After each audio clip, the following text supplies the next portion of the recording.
Good evening. Welcome to Soundtracks with Birdman. I am currently boomerless. I have not spoken to Boomer since earlier in the day. We were set to go tonight for Aliens. I haven't heard from him, and I don't know where he's at. I'm sure he's okay. Maybe he got tied up at work.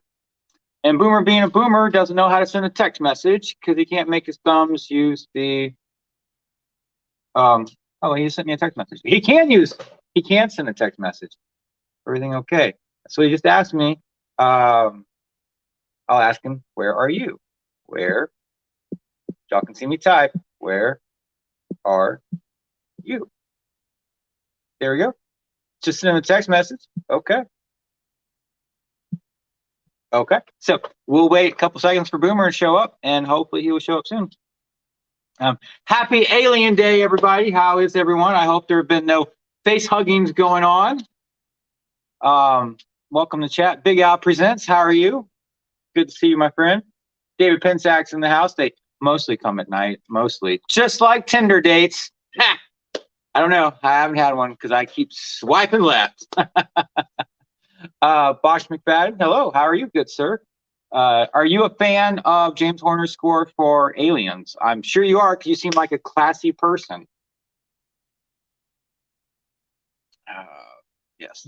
Did anyone do anything special for Alien Day or Aliens Day or Alien Cube Day, however you want to call it? Alien Theory on YouTube did a live stream this afternoon. I caught a good portion of it. There was a lot of buffering delays going on. I don't know what the problem was. Hopefully we will not have those issues here tonight. And I'm going to kill the camera like super fast. See if Boomer...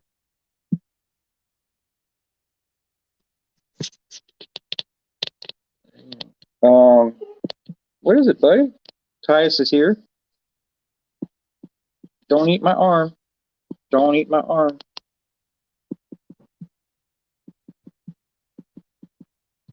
I'm sure there's just some confusion about where I sent the link to for Boomer.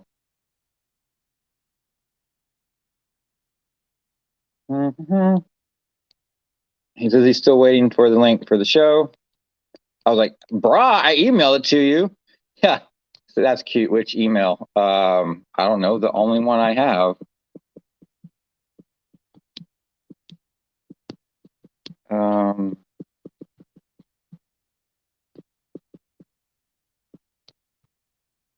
Yeah, so Boomer will be here very, very soon. And we can start the movie. When did y'all first see this movie?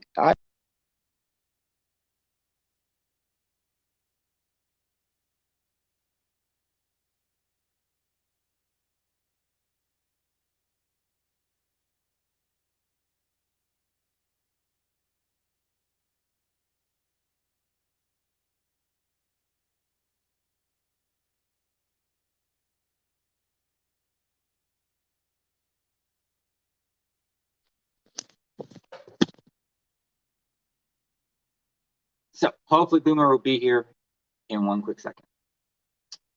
Bosch didn't see this till 1990. Why so late? Or I guess I should ask, how old are you? Big Al, the legend, the myth. He saw it the first weekend of release. That was impressive, my friend. But you are definitely older than me. Do you have audio now? Okay, I'm back. Okay.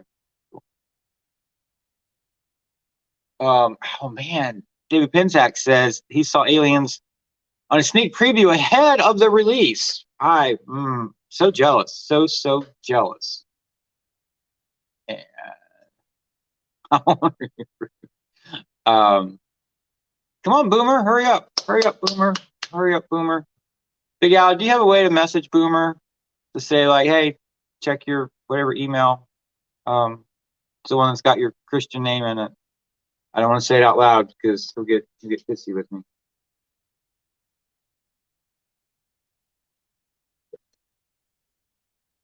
Keep waiting for Boomer. Anyways, in the meantime, a YouTube friend sent me a Skylinks today transformer. Yeah, Big Al, if you have that MeWe thing, can you send him a MeWe? I don't have MeWe's anymore. This is the bottom portion of Skylinks, and the top portion's over here. It's a beautiful space shuttle that transforms. It's like a dinosaur-looking bird. Look at that. This is so awesome. I never had one of these as a child, and my friend Toy Habits, we were talking, and I mentioned that I always wanted a Skylink, and he was like, dude, I'll just send you one. And I'm like, thank you. Thank you. It's not motorized like the OG version, but I'm okay. I still like it very, very much. David says this film holds the record for a packed theater audience reaction. Was over the top. I wish I could go back in time and witness this. I think that would have been a sight.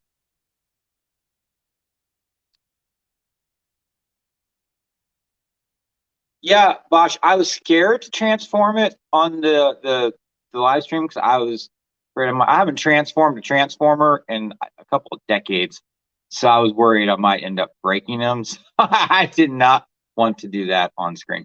Give me 1 second, and I'm going to make sure. Oh, there's Boomer. Okay, all right, everyone. I'm gonna like pop out of here real fast and then come right back with Boomer. Hang on. Okay.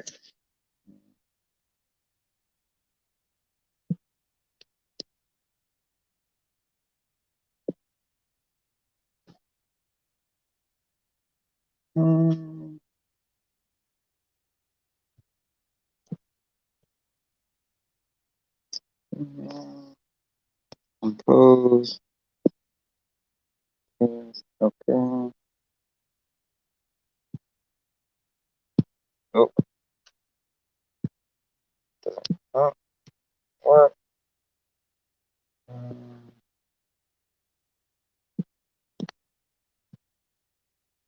Wrong button.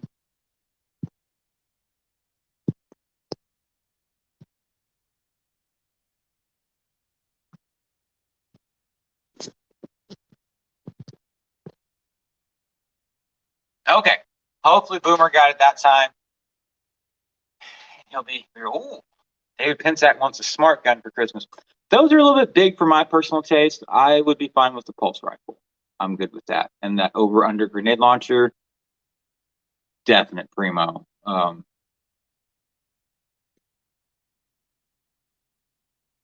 So Boomer, did you get the link this time?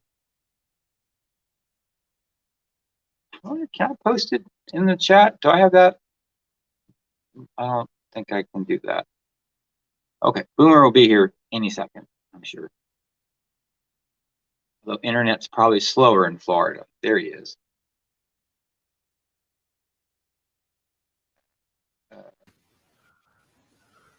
Boomer, you're alive on the air. How are you? I'm fine. Okay. I didn't know you were sent over email. I didn't see it anywhere. It's all right. I sent it the only address I have for you. Same one I sent to last week. Weird. I didn't get it then either. Okay, I gave you that new address to send it there. That might be the better one. Okay. Maybe that was an old address I don't use anymore. I don't know. All right, Aliens. Why'd you want to do this one? It's Aliens Day? It's Alien Day. And David Pensack has the original 1979 Kenner 18-inch Alien action figure mint in the box. I know where you live. I can come and dress up like a ninja and take it from you. There is no such thing. Mm-hmm. There are no Alien action figures in 1979. I don't buy it. There was. They made an 18-inch Alien. No. I'm telling you, it's worth thousands upon thousands of dollars now. I have like 3 of them. I'm messing with you. I don't have any. I'd be happy with just one. And now I know someone who's got one. I have some reproduction Alien action figures actually still in the boxes. From the original. They're supposed to be for the original movie, but they look like Star Wars figures. Yeah. You know? Yeah, I got those. So cool. Aliens, huh? A long movie. So I don't know when you want to start. Is it just you and I? Just you and I, my friend. Okay. All right. Well, I'm ready whenever you are. Okay. Aliens. I've got actually, I should bring up the actual movie. Okay. I've got the what? Eric Woods wants to do the Cowboys with us. And What? excuse me, I've got another YouTuber I'm contacting about doing the Lost Boys with us. He's a big Lost Boys fan, Oh, I see. That's why you want to and postpone. All right. he's got a horror channel on YouTube. So it seems good. It's a scary movie. Lost Boys? Yeah. Oh, You okay. got vampires. You don't like vampires are scary, don't you think? Not in Like they'll Twilight, but bite no. you and you'll live forever, and get to get lots of money over time, and just I'm wait and I'm just, all right. Finally, yeah. Thank you, Al. All right. So you want to start this carnival ride? Let me get to my movie. You gotta get synced up, huh? We're watching the special edition, the 2 hours and 34-minute version, correct? Yes. Yeah. I can get to the theatrical if you need me to, because I with the don't magic of, have that version. I bet you do. You don't have. We can watch we watch the special edition. It's better anyway. But um, usually when you buy one version, there's a way to get to the other. Oh, there is. Okay. Yes, but that's okay. We'll do the special. It's superior. There's only one thing I like about it, but other than that, I think it's better than the theatrical. Well, if y'all are ready, I'm at the 20th Century Fox logo. I'm ready. I'm at the 1 second mark. So you want to do a 3, 2, 1? I'm at the 2 second mark, so you'll just be behind. Okay. That's Well, okay. I'll just go 3, 2, 1 at 1. I'll hit play. How's that sound? Okay. Okay. 3, 2, 1. Press the play key. Da, da, da, da, da, da. What do you think of when you hear that? Star Wars. Ah. Is this part of the Star Wars universe? No, it's not. It's not part of the Blade Runner universe either. I don't want to hear that nonsense. Yeah. It's not. I'm trying to be nice. Alien is part of the Alien universe, and of course, is Alien 3 and our Alien Resurrection canon? That's the big question. Alien Cube. Yeah. Did not like Alien 3. David Pensack says that he misses the 20th Century Fox logo of music. I think everybody does. Yeah. They did some cool things with the 20th Century Fox logo toward the end, like when they did the Peanuts movie. Schroeder was playing the theme on his piano. In the when they did Alita, it looked all cyberpunky. The logo. And now here we are. Disney owns it, and I guess they don't have the logo anymore. So yeah. Bill Paxton, we love Bill Paxton. This might have been the first movie I saw with Bill Paxton, actually. You didn't see Terminator?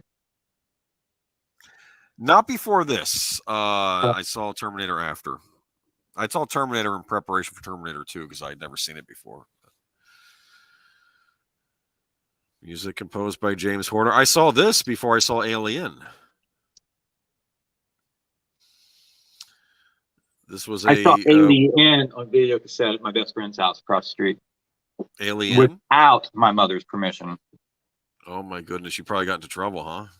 I didn't tell her about it. I was going to tell her I watched a movie. You should tell her. You can tell her about it now. You'll get into trouble now. And speaking about Alien, the movie made over 100 million on an 11 million budget, but Fox, through accounting, said it was a loss financially. Well, it couldn't have been a loss, or it wouldn't have gotten a sequel. Definitely. I think Columbia Pictures did the same thing with Ghostbusters. They said it was a loss. It must have made its money back over time, especially with video, home video, and everything else. Hello, Zootopia. How are you? Good to see you. Happy Alien Day. Interesting. Are those crystals, like ice crystals over everything? I guess it's cold in space. It is. Just like my heart. Bitter, bitter cold. Oh, look at that computer going off. As usual, this was one of these movies I would catch in pieces before I finally watched it all the way through. It was on Showtime. You there? Yeah, it was on Showtime. Okay. Yeah, I remember Showtime.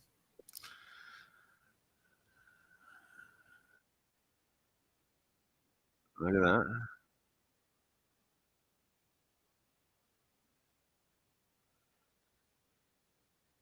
Look at that. That's an impressive cutter, huh? Yeah. Was it solid steel? Yeah, this movie does start pretty slow.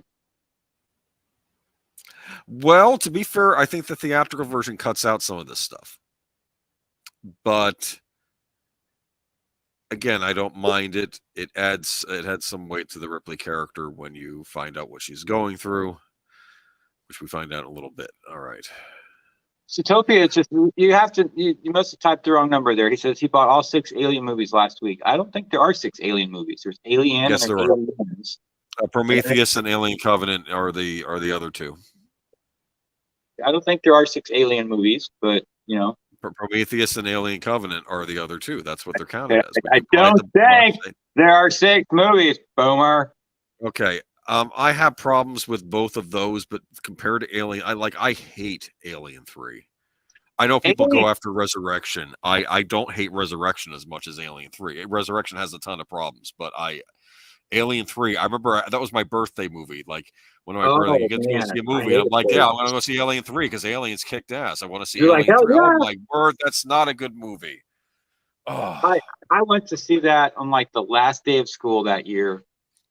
Yeah. And I walked out and I'm like, really? It was a punch in the gut. It was a punch in the gut. That's all it was. But over time, it has aged slightly better, like mushrooms in your backyard. I don't know. Apparently there's another cut of it in the Blu-ray set, which maybe I'll get around to watching one of these days. But I don't know. Do I care enough? That movie went through so many script rewrites, and even when they were filming it, and it was a mess. Yeah. What I liked about the Sega Genesis game, Alien 3, you beat the Alien Queen. It says Ripley has saved the day and will live to fight another day, and she lives at the end. That's a better ending than what we got in the movie, because apparently the people making the game hadn't seen the movie. Well, okay. Well, why if Alien 3? Well, you could just think of it as a bad dream in hypersleep. You know something? We were going to get what Blomkamp's sequel to this, which was going to erase Alien 3 and Alien Resurrection. Then I think Ridley Scott stepped in and said, "No, I want to make Prometheus and Covenant. You're not doing that." And then that. Which those are completely separate anyway. So what's the big deal? I have problems with Covenant, except for Michael. I like Michael Fassbender in both those movies. He really should have been the focal point. Don't bring the alien into it. Just have it be about that evil android. I would have liked it a lot more. But anyway, let's move on. Let's see what we're watching here. Paul Reiser, huh? Mad about you? Yes. He was on that. I'm just saying. Oh, James Cameron paid for that laser cutter? I guess he got to keep it then. That's a pretty cool laser cutter. I would hope. Yeah, Zootopia said there's only 3 Indiana Jones movies. That's what I've always been saying. I have to imagine this is an attack on yuppies at the time. This character here. Yeah. And David says the assembly cut of Alien 3 is the one to watch. The what cut? The assembly cut. I'll check it out. I do have access to it. Maybe that'll change my mind on the movie, but I just have to get around to watching. Maybe we should watch that next week.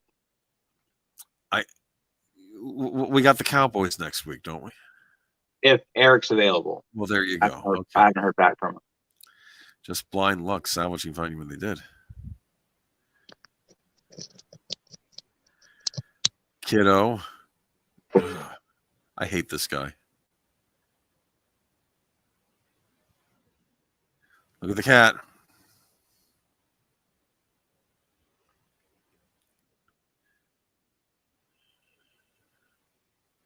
So, 20th Century Fox didn't want to bring back Sigourney Weaver. They wanted to do this without her character. Dumb. And well, James Cameron, who really only had one hit, which was Terminator at this point in time. He was there. They gave him the money to do the movie. They liked the script, but they said rewrite it without Sigourney Weaver, and he said no. And they're like, well, we can just find someone else. And he's like, do it, bitches. And but that says a lot about him, because put yourself in his place. You've had one hit movie, you've got a chance to make a second one, and the studio's telling you to just find a different actor. We need more directors like that now in Hollywood. Yeah. That can put their foot down and say no. because we would be getting better movies right now instead of okay, whatever you want. That's. I mean, we have some. I'm not picking on all the directors. Dennis Villeneuve, Christopher Nolan. They. I think they do their own thing, but I'm just. Yeah, I'm not against the idea of an alien movie without Ripley. I'm just waiting for one to be good. I'm sorry. Wait a minute. I'm sorry. Covenant had its good points, and its not so good points. But anyway, did you see Covenant? Yeah, I've seen it once. How cool is that? That whole TV screen, huh? Don't we have those now, kind of? I don't know. I would have Sunny Beach. You could have Sunny Beach in the background. Do we have that now? I don't know.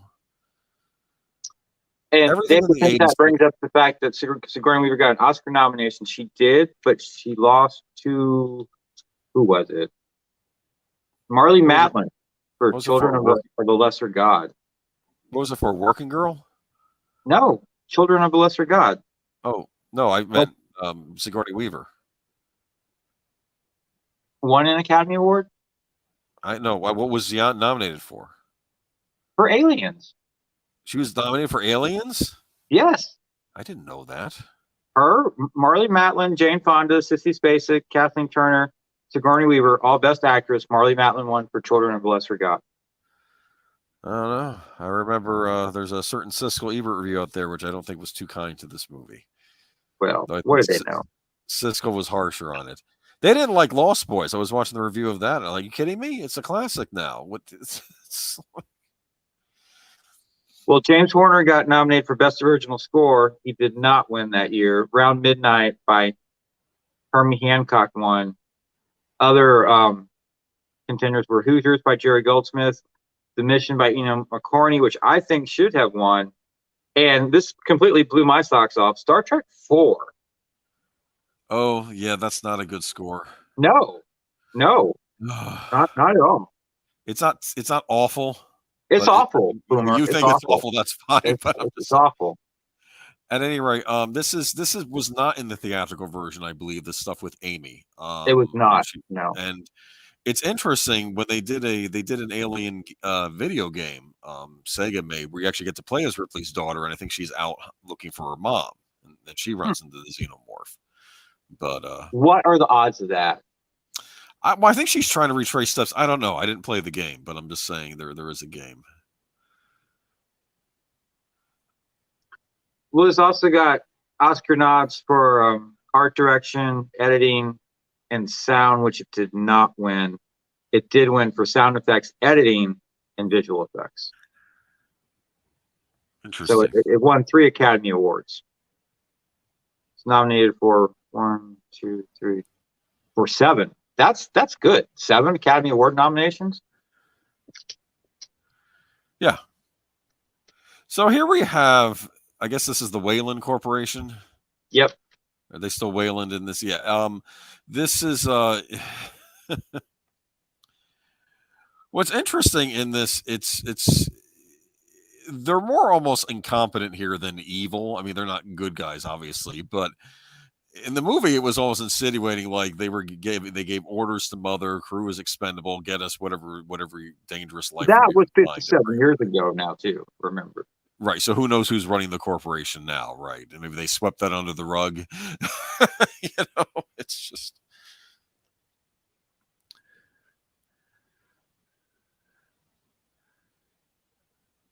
This is why I like. It's not indigenous. It was there. I like how the attention to detail, and it's great. It's just a little bit. There, it's almost reminding the audience, or even telling the audience if they hadn't seen the first one, but also remind them that remember it wasn't on that. It was not a native of that planet they crashed on. It was on a ship. And that guy sitting next to her looks like he's asleep. Yeah, they look bored. She's in trouble because she blew up a expensive piece of equipment. You know.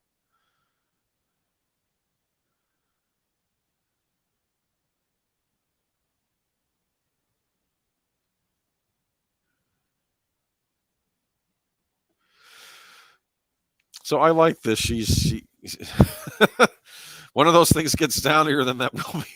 This is.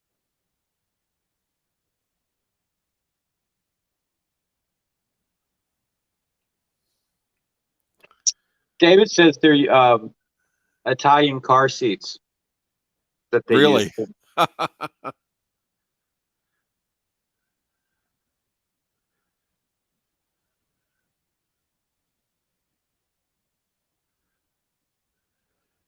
So she's getting screwed here.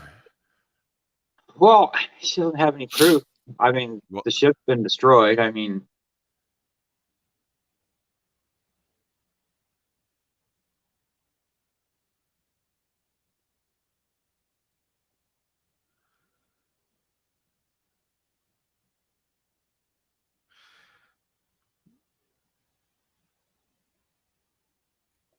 this is always interesting, though. The future, space travel's a thing.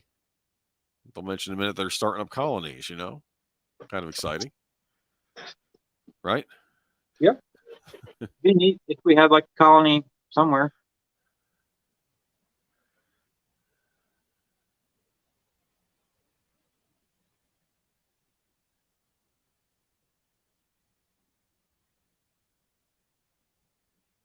You see, okay, now in the first one, the company told them to go to that planet, right? No, in the my understanding in the original, and I've seen it a number of times, is they got a distress signal from that planet. Right. As they are a commercial, they have to go examine all distress because it's like if you're on a ship in the ocean, you have to go rescue people. It's like part of that thing. So they had to go examine, find out where the distress signal was an alien distress signal coming from that alien craft, and they decided, and then that's when the life form attacked one of the crew members. Now the evil android Ash, also the computer mother, Mm-hmm. I think under the understanding that a dangerous alien organism could be quite profitable to this corporation, So that was Mother and Ash. Mother reprogrammed Ash. no, they Mother. didn't program each other. They're both working for the same bad company So that said the crew is Ash took it expendable. upon himself to override his programming to say that No, the no, crew was no, no. He expendable. was programmed. No, he's just bad. He didn't override his He was bad programming. to start with. Yes. Okay. Yes. No, no. In this movie, they say, "Oh, those models were always a bit twitchy." No, he was calculating and cold, and he was brought on by the corporation. He was stuck on the ship. He replaced some science officer. They didn't even know he was an android. They lied to the crew. Do you understand this? He was an Yeah. Yeah. Because they didn't know he was an android. I got yes. that. Yeah. No, it's just bad. Like I said, if we get to the Alien rewatch, I know we were supposed to do one in October. We'll have to get to it at some point. We'll go over that again. No, he was bad. And Okay. he admired the aliens' purity. He liked it more than the humans. Okay. Richard Fullerton says he saw this today in the theater. I am so envious. Special edition or regular edition? I'm curious what they showed. They probably did the special. Now, I remember this was one of the big selling points of Laserdisc back in the day. Someone said you could see the Alien special edition, Yes. which was a That longer cut. I remember that. Aliens, Blade Runner, Star Wars letterbox, and Indiana Jones letterbox is what sold me a Laserdisc player. Is that I right? came very close to getting a Laserdisc player, but then DVD had just come out, so I went with that instead. But I was warming up to Laserdisc toward the end. This is interesting. This part is not in the theatrical. I'm not saying it's a bad scene or anything. I think it ruins the mystery when they get to the planet. Like we're actually seeing the colony in action here right now. You get to see Newt's parents. But I take great comfort in knowing that there are still big wheels in this future. You know something? I think I remember thinking a while back that this is going to make the movie real dated, but then I'm thinking, you never know. They could come back into fashion. It's kind of like how they have computers that you have to use keypads on. I'm thinking they'll eventually come back into fashion too, because people realize that touchscreens were a horrible mistake because they don't work. I'm fine. Yeah, Richard says he saw the special edition. Yeah, I mean, like I said, and I'm not even saying these scenes are bad scenes in and of themselves. I'm saying I feel they ruin the mystery because in the theatrical version, you know nothing about what's happening on the colony. So you're going into it completely, unexposed. Whereas here you get a little bit of a taste as to what the colony is like. There's Newt's parents. Wow, look at this. We're gonna be rich. And they're going back to the spaceship. I don't know. I almost think that this is the scene. I know Cameron put in there because he liked the scene, but I almost think this should have been cut from this version. I'd like a third version, probably with this scene cut. I think there's another scene in this movie that could get cut, and I'll point it out when it comes up. Okay. But Dave, I in will fact, get, is agreeing with you. I do get points to the 20th Century Fox with Blu-rays, and even with some of the second, I think the second DVD release, they did make the theatrical version available on it, so you can still watch that version if you choose. So I like options like that. I don't like it when people they release some uncut version later on, and then you can't get the original theatrical version, which bothers me because sometimes people like the theatrical version better. Like Good, the Bad, and the Ugly now has that scene with Tuco talking about chickens just thrown in there, and that wasn't in the version I grew up with, and I can't Dude, get rid of it now. Did you get the 3-disc set for Good, Bad, and the Ugly? I believe so. Yes. Okay. Yes. Yeah. Yeah, that's the one they yeah, you mentioned that one to me. I remember I did get that. Which edition of this soundtrack do you have? I both. I have the special edition, I think it's called. Have they done better than that since then? I mean, I know it had extra tracks on it. No. Okay, so I have the better edition then. Okay. I would like a remastered version to come out from La La Land. If you're listening, La La Land, please make it happen.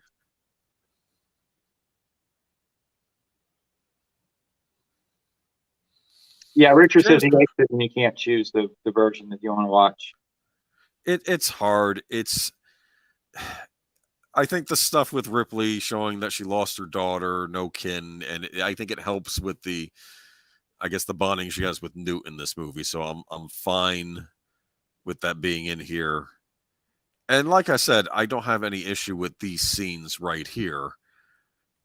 I just feel it ruins some of the mystery of them going to the colony that I remember from the theatrical version. But anyway. This is creepy though.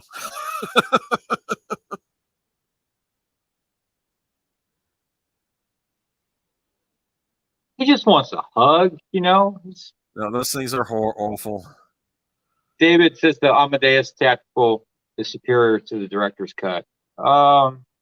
Interesting. What's the difference between the two? I don't think you can get the theatrical. I think I have a digital copy of that. I should see if it's if they give you both cuts.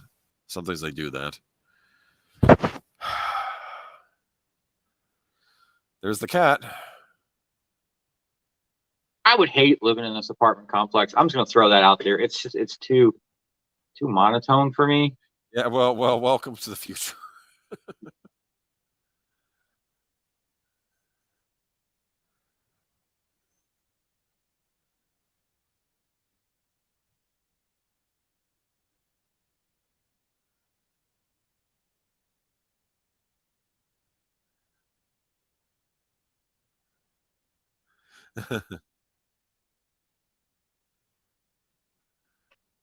David says the director's cut of Amadeus has gorilla scenes.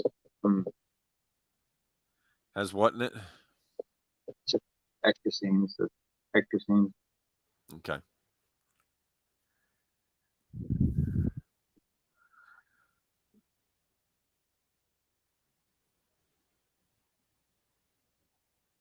Now, this movie is interesting in the fact that you have professional soldiers going in to look at the situation rather than just the crew of the Nostromo, which they didn't even really have a ton of weapons on board, did they? They had no weapons. Makeshift flamethrowers. So it's interesting. You do have these Marines going in there prepared to handle what we would think is anything and how they would handle this situation. Of course, then there are a lot more aliens in this, aren't there? Well, see, the alien species is not something I would want to fight, though. You've got the acid blood. Yeah. They're very good at hiding. They don't really show up on infrared. It's kind of stacked against you. Yeah, and they're intelligent too. Let's not. I might argue maybe even sentient. I'm not sure. They are. This actually has a great trailer. This movie, and it's like, how can they know? How can they do that? They're animals or something. It's they're not exactly.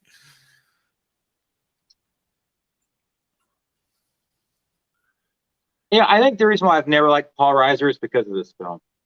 He comes off horrible in this movie. I'm sure he's a gentleman in real life. It's just, and of course he's been on Stranger Things in recent seasons too. It's just it's. But I do like the fact. I mean, this is a sort of a horror movie, and a lot of horror movies need a good villain. And here's the villain in this movie. The villain in the original Alien was Ash, the android, but in this it's this corporate guy. In fact, the android in this ain't so bad. We like the android in this. Bishop. Yeah, everyone likes Bishop. Yeah.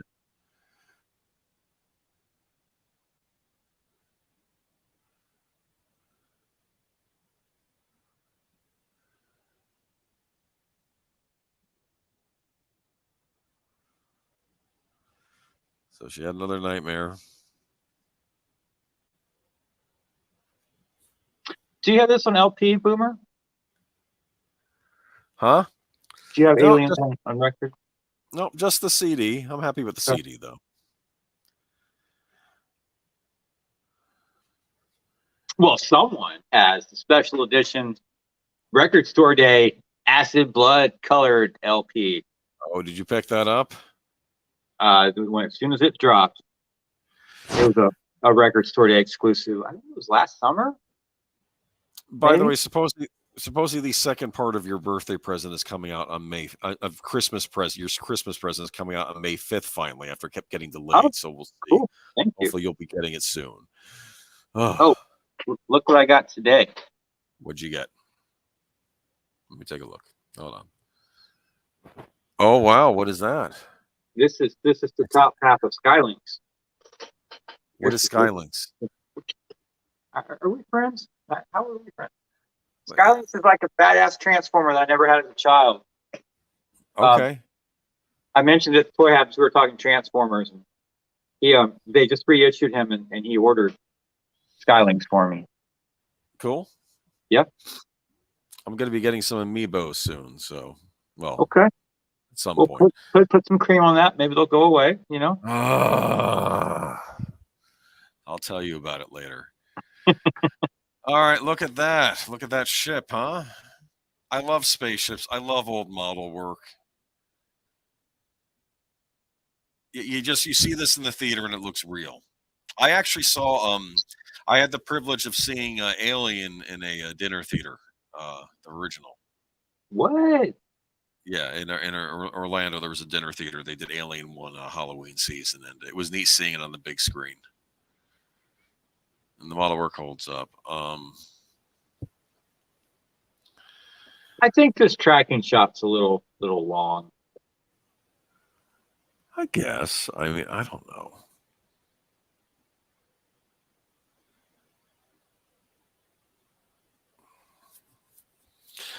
Look, whatever you want to say about James Cameron, just on a technical level, his technical expertise with movies is bar none. I mean, he knows how to work. I can't fault the man. He's made some movies I didn't care for, but his track record, I mean, you can't argue with it. Yeah. All of his movies look good. They hold up well visually, decades after they've been made. So if I was a studio exec and he came to me, he's like, I want to make this movie. I'm like, how much do you want? And he's like, I want 350. Can you do it for 275? And that's the only thing I would ask him. I'd be like, you just go do it. Just go do it. You got 275. Just go do it. Bring me something back in 2 years. That's it. That's all you got to do. And it's going to go over budget. You know that anyway. That's why you say 275. Now the cryo tubes I find interesting. How long does it take these ships to get from Earth to where they're going? They have to do the cryo sleep. Does that have something to do with the mode of travel? Like, is there something? It would have to, because they said it takes 17 days to get there. So they would have to be going light speed. But why do they have to be in the cryo chambers to do that unless they have to? If not, you would age. Didn't you watch Interstellar? You would age up. Okay, so that's what they explain there. So it'd be like that. It'd be like the poor guy that didn't bother going back in the pod after he was on the ship and he was measuring. Yeah. He's like, why didn't you get back in the pod? I remember that. Yeah. Oh, that was a rough movie, Interstellar. I knew as soon as I saw Matt Damon in this, and I'm like, Matt Damon's in this? You can't have two leading men. He's got a very small part towards. Whenever you have two leading men in a show up in a movie, one of them will be the villain. Okay, that's usually how it works. And I know Matthew McConaughey wasn't going to be the bad guy, so and then of course we get a warped version of his character from The Martian, which was odd since The Martian came out a year later. But that's what that reminded me of in Interstellar. It was like a disturbed version of his character from The Martian.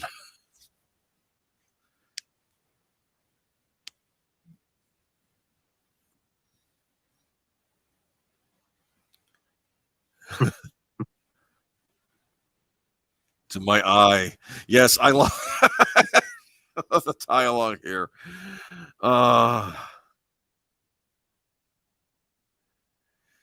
There's Vasquez. So, do you like Vasquez? I think she's a cool character. Yeah.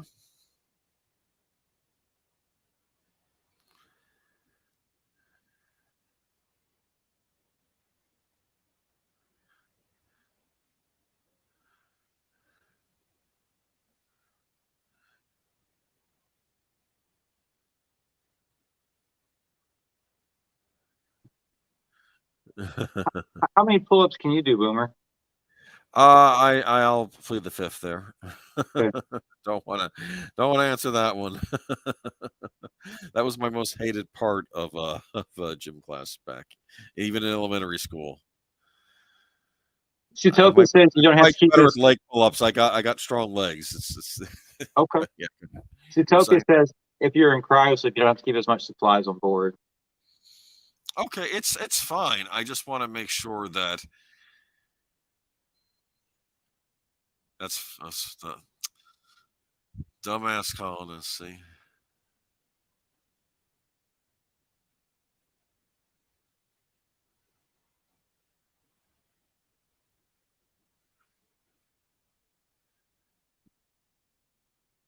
This is interesting. Arcturian. Are there other alien races in the alien universe that they've run into, like sentient alien races? I don't know. It's that little throwaway comment there that makes me wonder. But we got Bishop, the great Lance Hendrickson. Okay, now did you ever it's lunchtime, elementary school, popsicle stick in your best friend's hand? Did you ever do this? I want to say yes, or I saw something like this once.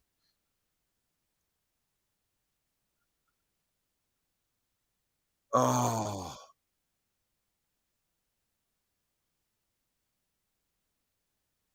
look at that.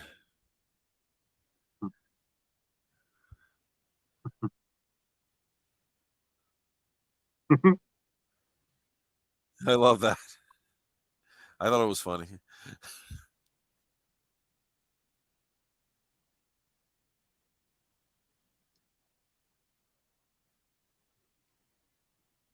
This whole thing with the lieutenant is already getting off to a bad start here.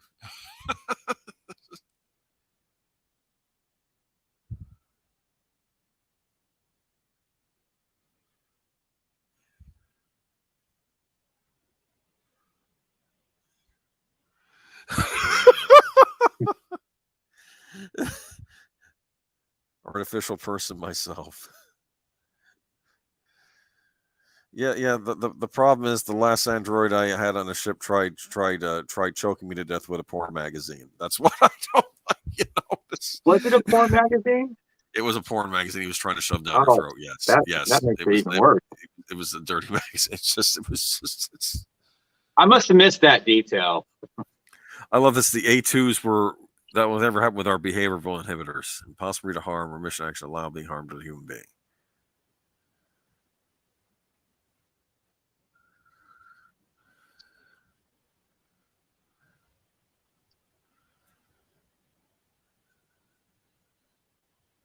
David brings up a good point. This is quite the ensemble piece, and there's so many great character moments in this film. There are even the minor characters have their moments. I mean, everybody in this. It's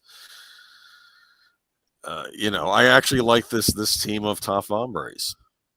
And look at that, you got men and women, and I'm not.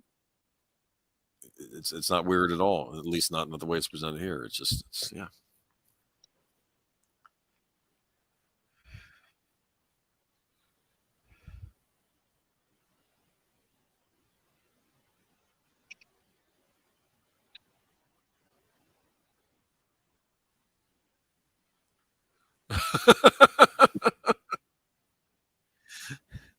It's gonna be a bug hunt. Yeah. Simply, sir, a what? One of the things that kind of bugs me is that the xenomorph has now been the term all the fans use to call the alien, but it's kind of just this stupid term. I guess the government comes up for whatever they're going up against. It's xenomorph. There we go. I used to call it the alien. That's what I would call it. Or in Great Britain, I think they call it the big chap. Is that what they call it? The big chap? The big chap? Yeah. Okay. Now I'm thinking that Jason Statham needs to be in an alien movie. I think that's what these are missing. I think we need Jason Statham in an alien movie. That needs to happen.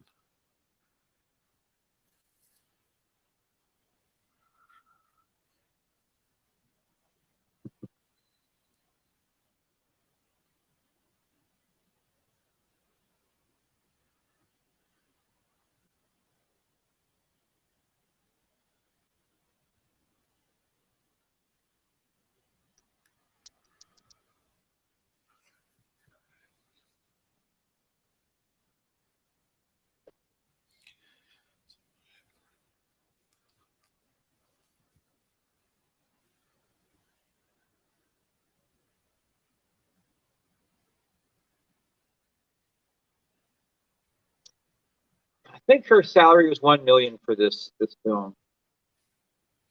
Okay. Was that a lot back then? Yeah. I mean, yeah. That's probably why they wanted her written out of the sequel movie. Yeah. Because they knew they would have to pay her. And Fox had like internals that said no one really liked her as a character, and that it didn't help to attract women to the movie. So I don't know where they got that information from, because that's a bunch of BS. That's everyone was rooting for Ripley at the end of Alien, so I don't know where they're getting that from. So stupid. The trouble with 20th Century Fox is they do things right and they do things wrong. X-Men Origins Wolverine, that was wrong. Selling to Disney, wrong. No, it wasn't their fault what happened with Disney. That was out of their control.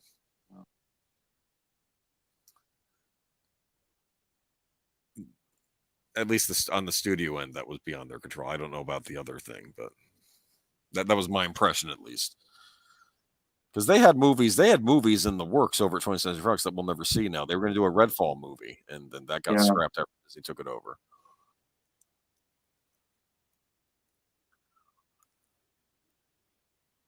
And frankly, I'm waiting for the day that hopefully as Disney sells off the side of the 20th Century Fox they don't care about, which is basically anything but X-Men, and we can get somebody else can take care of them. Do you have thoughts on this Craven trailer that dropped? Did it drop today? It dropped at CinemaCon. I don't think it's on the internet yet. Okay, were people liking it? I heard it's definitely a hard R with people getting limbs chopped off and blood and guts. And a whole bunch of F-bombs are dropped in the trailer. And people are like, this is just so amazing. What makes that amazing? I mean, I don't mind Marvel properties that are harder edged, like Punisher and something like Blade. Deadpool. But I don't know about doing a Craven movie set in their weird Spider-Verse with no Spider-Man in it. The only Craven movie I want to see is Craven's Last Hunt. Can we put that on film, please? Someone, please. Listen, all I know is I saw Venom. Didn't I'll put it mildly. Didn't care for it. Heard everybody talking trash about Morbius. Went in there trying to give it a fair shot, and then I saw Morbius. I'm like, oh, this was a disaster. I'm not even going to harp on that here. So it was a good movie by like 1990 standards. No, I don't. Okay, in comparison to what, like Spawn? I kind of like Spawn. Or Daredevil, or Elektra, or I didn't see Elektra. Daredevil. It was funny because I agree that the director's cut of Daredevil was an improvement over theatrical, and then I mentioned it to a friend of mine, and he said, "Is Ben Affleck still Daredevil in the director's cut?" Well, yes. Then it's not an improvement. That's what he said. Cold. Ice cold. I didn't hate Ben Affleck. I don't actually hate Ben Affleck as an actor. I think he's done some good stuff. Just want a good alien movie. Apparently, they're working on a movie and a TV series for Hulu. I think Fede Alvarez is doing the movie. Nice. Nice. I mean, I don't know. I figure at some point Disney has to make a good movie by accident. I don't know. I don't know, Boom.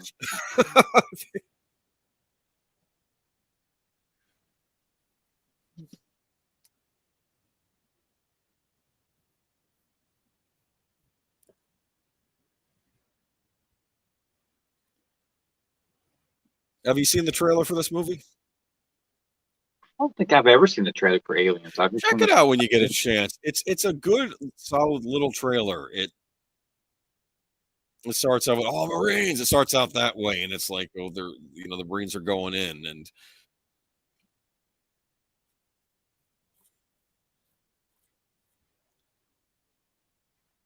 in fact, the trailer for the original Alien is a masterpiece in how to make a good trailer that spoils very little of the movie but gets you interested.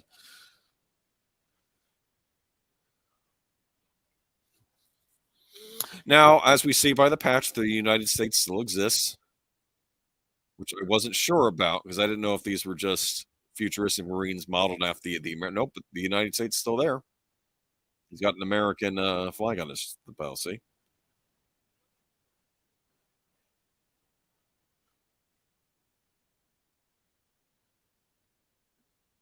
I think James Cameron was inspired by, I guess, modern warfare, like what we saw in Vietnam at the time, and he wanted to use that in a science fiction they movie. kind of went for that aesthetic. Yeah. And I think this dropship looks very plausible. All of the equipment everything about this movie looks plausible. It's all the designs because it's not so far removed from what we have now. Do you understand what I'm saying? Mm-hmm. Yeah. It's aesthetically speaking, I could see this being a ship in the future.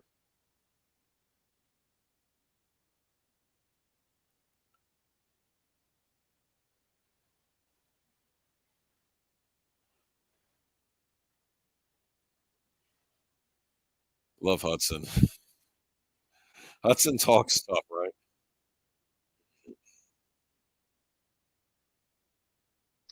There was some company that made a model of this ship back in the late 80s.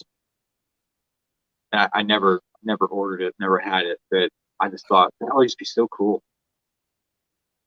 Interesting.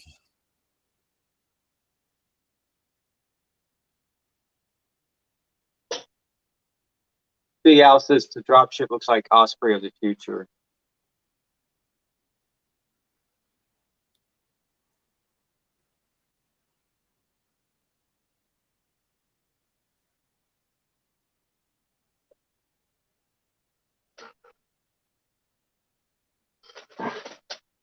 Titus, come here. Now I'm curious. They're terraforming the planet. Is it always going to look as rough as it is with all the rainy weather and stuff, or would it eventually? I think eventually it'll even out because in the first movie they couldn't even breathe the atmosphere. In this one they can. True. So maybe it takes like 100 years or 200 years, and eventually the planet becomes something similar to Earth, or sort of like that.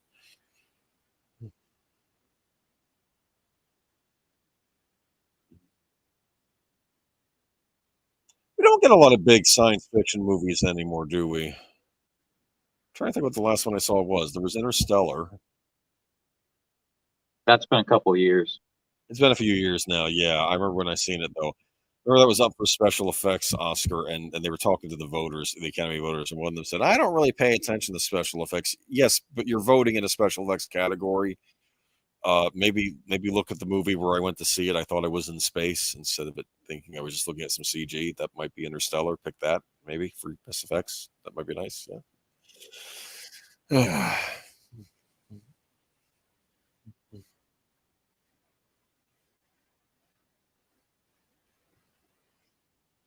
I like Drake. I'm sad he goes as soon as he does. Yeah. I think this scene right here it could have been cut. You could tell Vasquez respected Drake too, and she probably doesn't respect a lot of people, but she liked No. him. Yeah, ultimate badasses will protect you.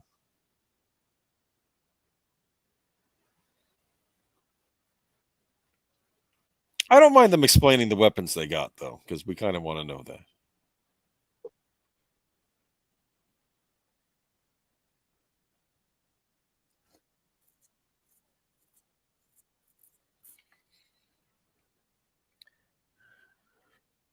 What's the Sonic thing? I'd like to see that in action. I would imagine something with sound waves. That'd be interesting. That could work. I don't know. Are the aliens? I mean, again, though, perfect organisms, so they probably have a built-in thing even against sound. I don't know. Well, most everything got trashed in the APC, unfortunately. It was interesting on Superman the Animated Series. I think that's the first episode you run into Bizarro and the Metropolis Police Department, Metropolis Police Department, use a sound weapon on him to knock him down, and even hurt Superman. And I realized that the Metropolis Police Department has weapons in case they have to go after Superman. Which I thought was interesting in that episode. Let me know how that works out. Well, he's susceptible to sound because he has super hearing. So if you're going to use a sonic weapon on him, that actually can mess him up a little bit. Yeah. It's like the line from the old Superboy TV series where Lex Luthor says, I kept wondering, how can he shut off his super hearing? And then I realized he couldn't. So Lex Luthor developed something to mess with his hearing, I think.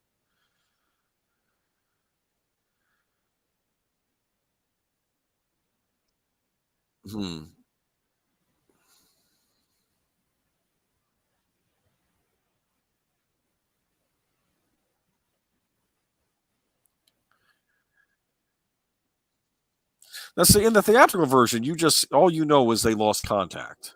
That's it. You didn't know that they went and hunted it and found the alien spacecraft or anything like that. So they're sending her the first time, and we don't know what to expect. Could just be that their equipment got smashed or something, right? It's not going to be that simple, obviously. But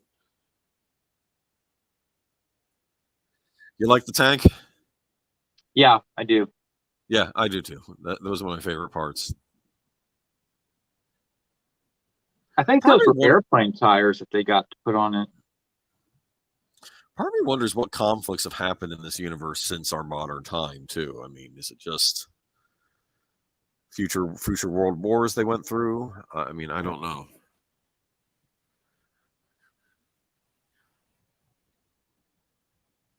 I think it's good they probably don't talk too much about. I mean, there's just enough world building, but you don't need a ton because better let the imagination take over, maybe. I don't know.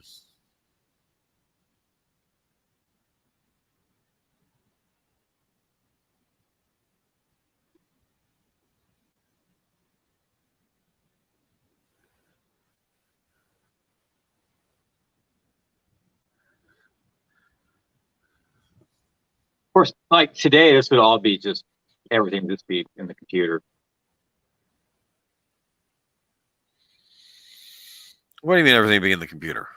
I mean, they'd be on like a green stage somewhere, and everything else would just be populated by the computer. All the background. It's a problem I have with a lot of modern movies. In fact, a lot of the newer movies I have liked are movies that still adhere to making sets. Like Dennis Villeneuve, when he made Blade Runner 2049, he said, we used a lot of sets. We didn't use CG when we didn't have to. And they asked him, and he said, because he doesn't think his actors should be in charge of the world building. That's what he said. There's no CG. I want the actors inhabiting the world, not building it for the audience. All this, the sets, model work, and camera, this is all, legit filmmaking, if you want to call it that. No, it's excellent. I mean, then we get the tour de force that's Terminator 2 a few years later. But thank you, David. Practical effects are far superior, yes. I mean, CG has its place, and you can tell good CG. In fact, I'll give James Cameron points. He knows how to use CG. He may overuse it maybe in his new movies, but it looks good, whereas other productions, it doesn't look as good. It's like Alita. I actually liked the CG in that. I thought it worked. That was his production company.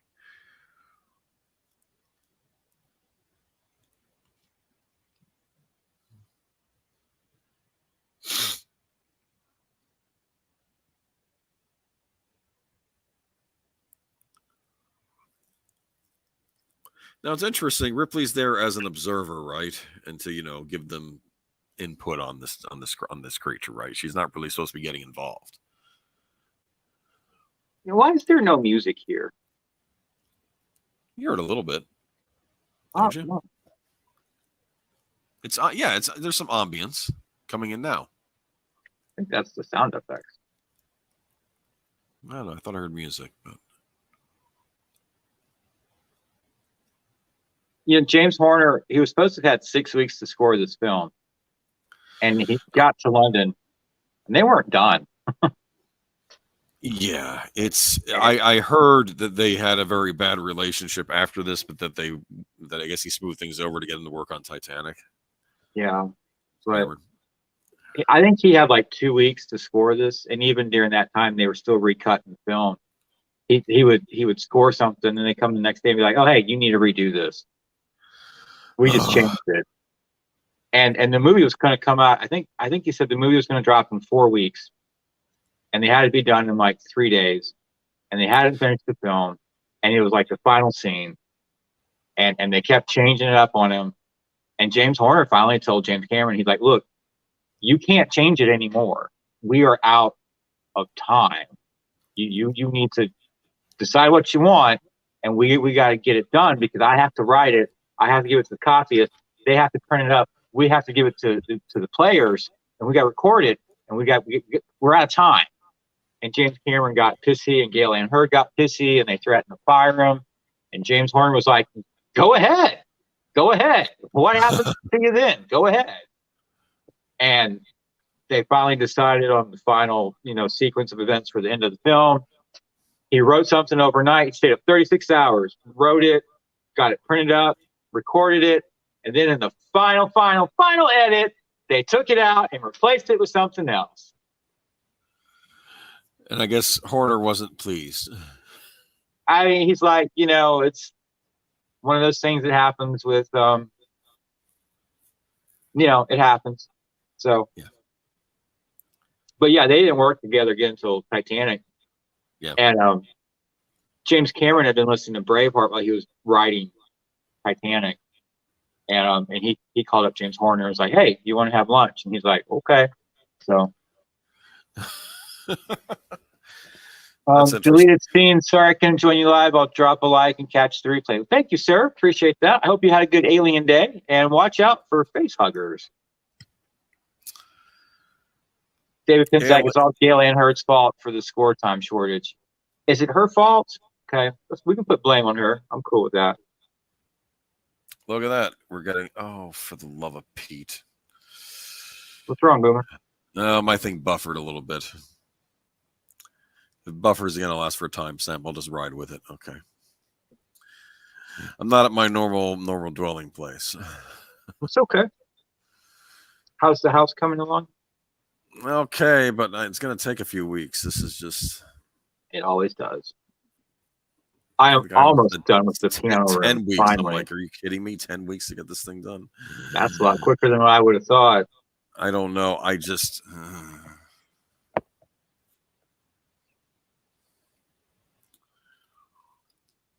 So... very influential movie on video games. There have been some Aliens video games, haven't there? There have been, but there were basically game companies took Aliens, and they were just ripping off designs left and right. They're like the almost obvious that comes to mind is Contra, where you're fighting the alien queen at the end, and the face huggers in some stages and stuff. Even though it's all, and I'm sure Konami was, it's an homage, We're homaging this, we're homaging Rambo. We're doing all sorts of the action movies in that period. We're just paying homage to them. The funniest one is there's this one arcade game called Astyanax, where you play. I think it's almost like Greek themed, and you're fighting mythological creatures, and you fight a wizard at the end, and then you go into this mountain, and then suddenly you're in like a space station, and you fight the xenomorph at the end of the game, and like what? Perfect sense. Absolutely. You're fighting this Conan looking dude with an axe, and you're fighting, and then finally you're fighting the xenomorph, and you're thinking someone lost the script. Whoever made that game. So, Excuse me 1 second, Boomer. I need to check on Elizabeth. go right ahead.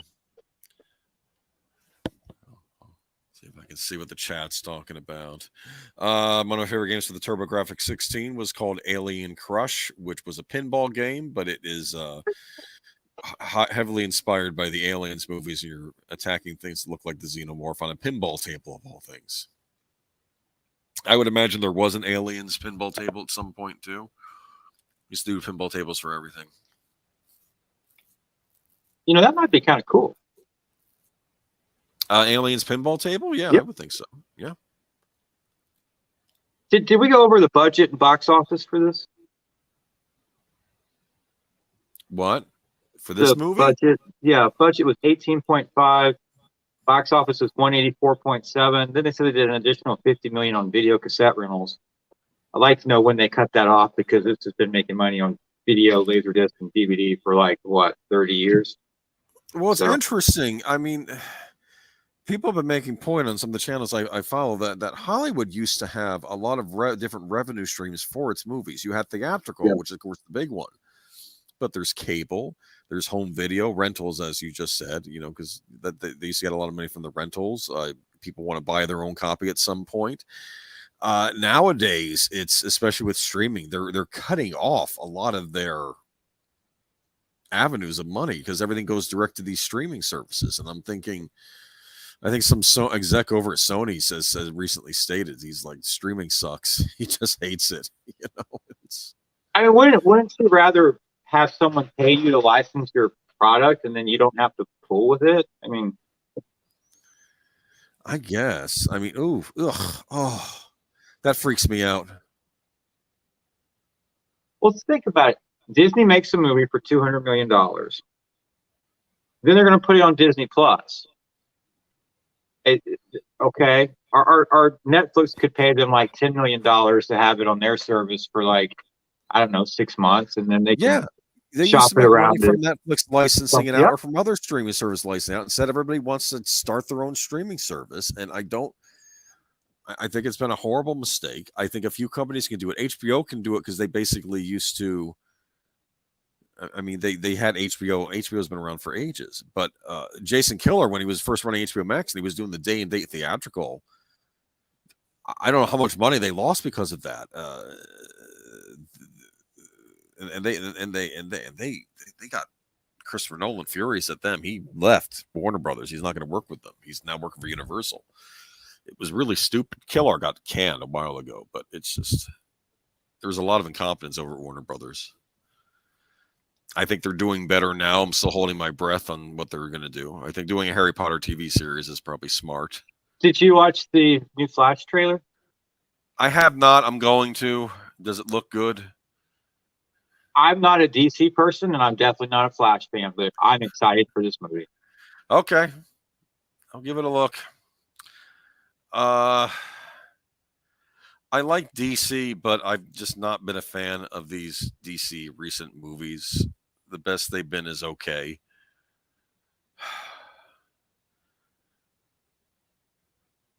Like, I keep wanting to like them.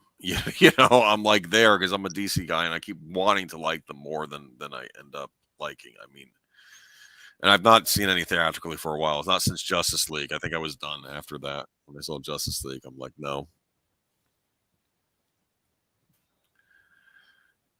But I'll catch them on video, or if someone in my family is subscribing to HBO Max at the time, I'll give it a look. Here we have Newt. I was hoping we'd get an Alien sequel that would have Newt as an adult, kind of taking over the Ripley role. That would make sense to me. That's probably what Blomkamp was going to do, and then we no.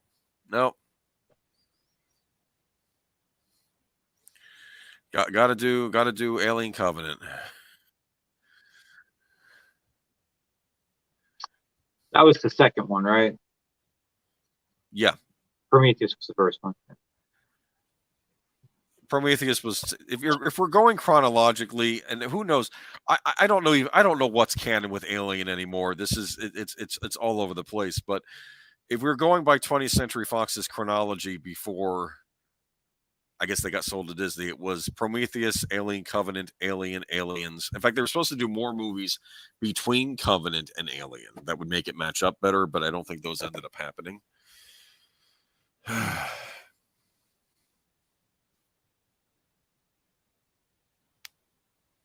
The Red Letter Media had a very funny review of Alien Covenant when it came out because they were getting all science nerdy on the movie,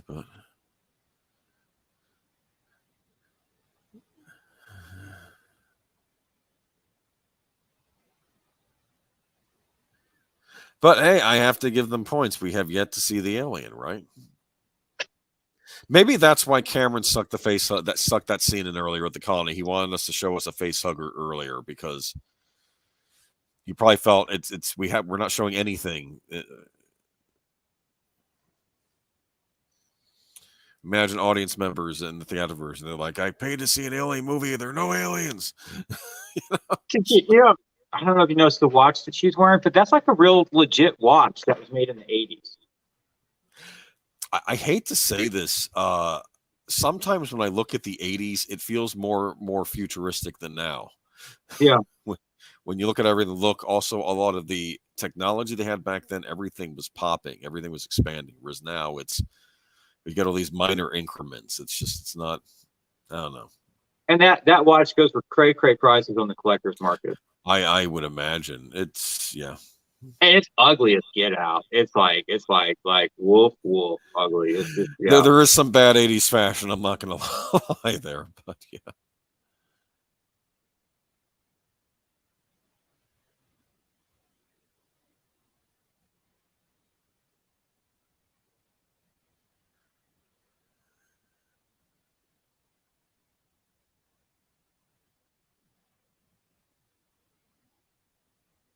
She must be the medic, right? Yeah. Okay.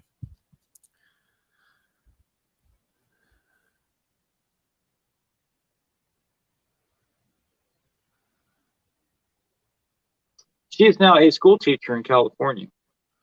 Oh, good for her. That's important work. And they say that she's still close with Sigourney Weaver. That's good. After all these years. Hello, Ghost Planet Max 1.0. Happy Aliens Day. I hope you avoided all face huggers. Face huggers are bad. Now, I did have the Alien 3 game on the Super Nintendo. And it was pretty good.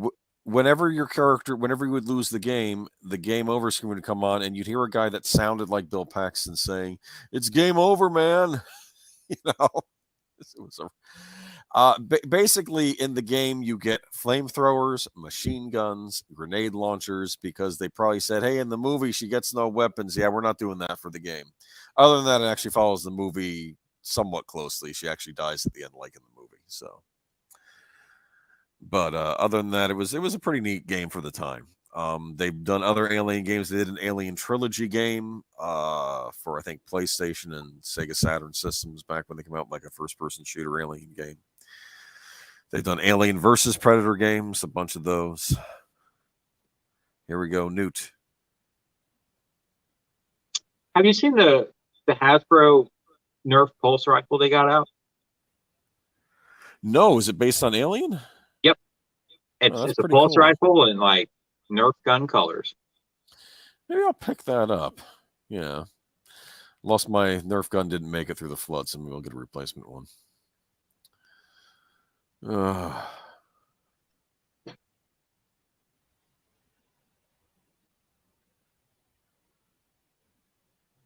Not that into the Nerf, but I had one. I had a Nerf gun.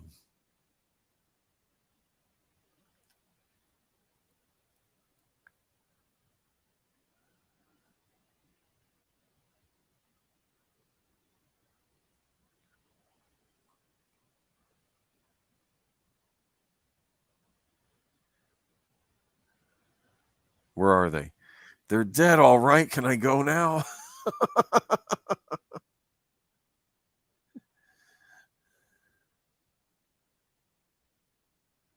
I like this. She says, "Don't you think you'd be safer?" She's just shaking her head. No.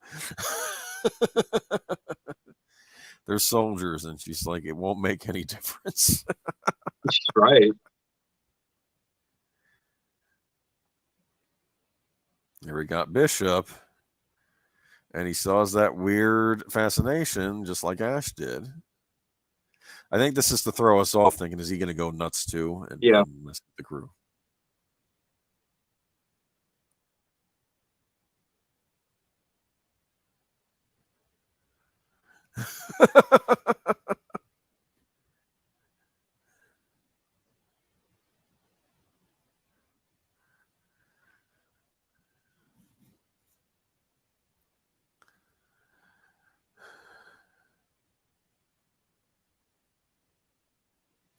What's he chewing? Bubble gum? Do what? Is he chewing bubble gum there? He is. I'm not. Hudson. That's what I meant. Yeah. I found that double bubble was very popular in the Iraq War with the soldiers over there, because apparently sand it helped protect them from getting sand down their throats. Really? Yes, that's why they would always ask for double bubble soldiers. Because apparently it would do something with the sand. Like, I guess, catch it. Remember in the G.I. Joe comic book, Breaker would chew double bubble. I wonder if that's why he did it, because that's a soldier thing, I guess. The sand gets caught in the gum instead of going down your throat. I don't know. I'm not an expert, but that's what I'd heard. That gun turret sliding in the back of the APC, that's a nice touch. Yeah. It's little touches that make all the difference in this type of movie. Just seeing it do that to get in.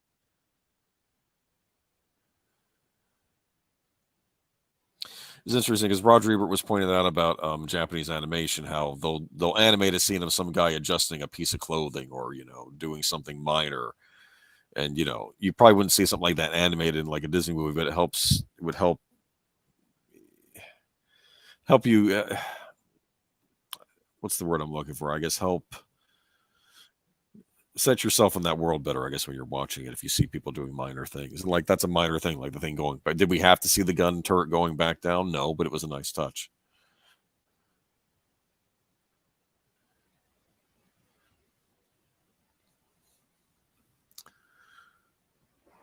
So look at this. We're an hour and 6 minutes into this. I'm kind of curious in how far we have to wait in the theatrical version to get to the aliens. Probably 55 minutes. Okay, well that's not a huge difference. They only added like 16 minutes in. But this is a bold choice. But once we get into it, and it doesn't stop. Actually, there are some breather points in this movie. I forgot.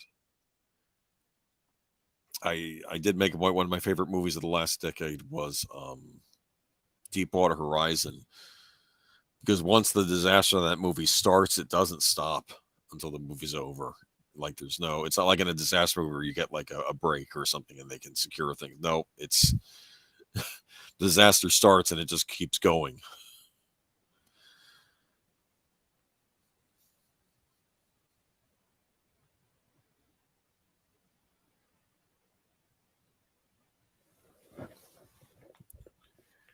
Would this be the point you start to get a little bit concerned if you were on this team?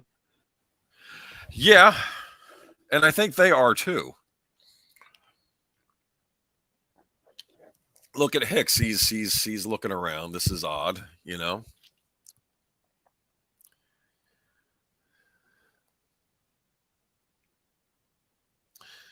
I mean, I'm not a real fan of bugs. Is an alien a bug?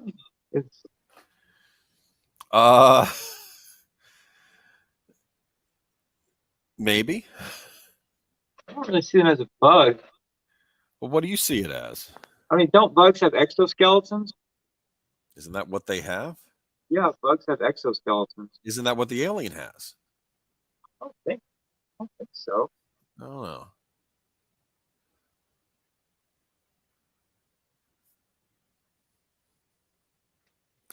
Oh, this is I love this. Primary fuel exchangers. Look at Paul Rice. look at Bert. Whole station is basically a big fusion reactor.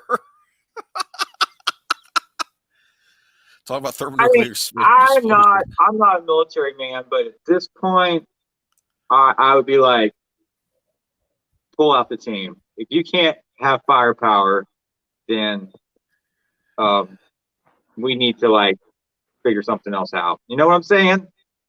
Yes. I just noticed that the first time Newt looking around, the doll was looking around with her. The doll's head she has.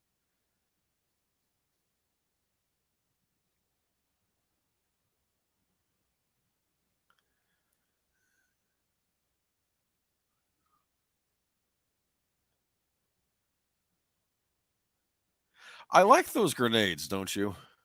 Yeah. The futuristic grenades. I thought those were cool. Look what she's hiding some.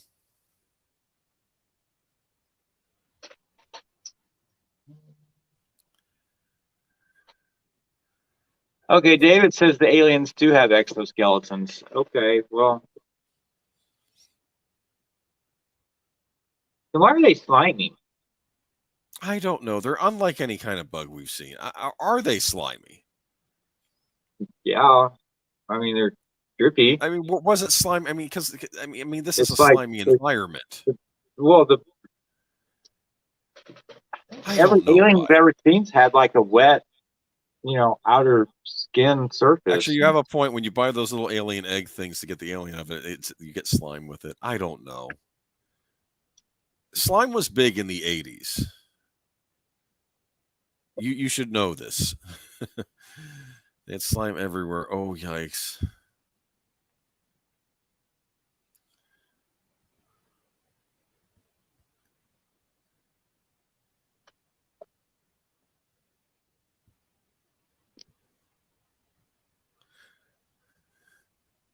I like the fact Ripley told her to get out of there.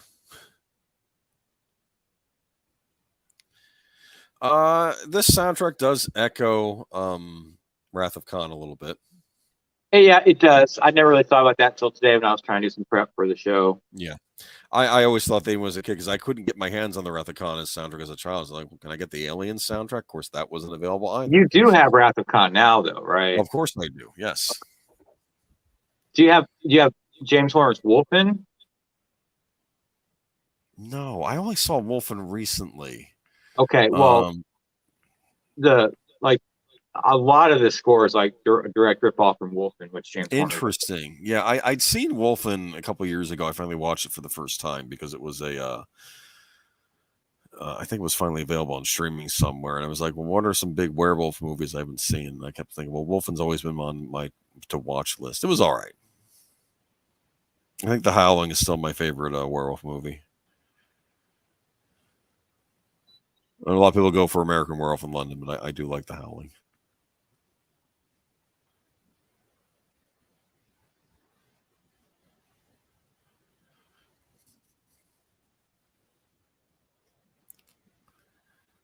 Yeah.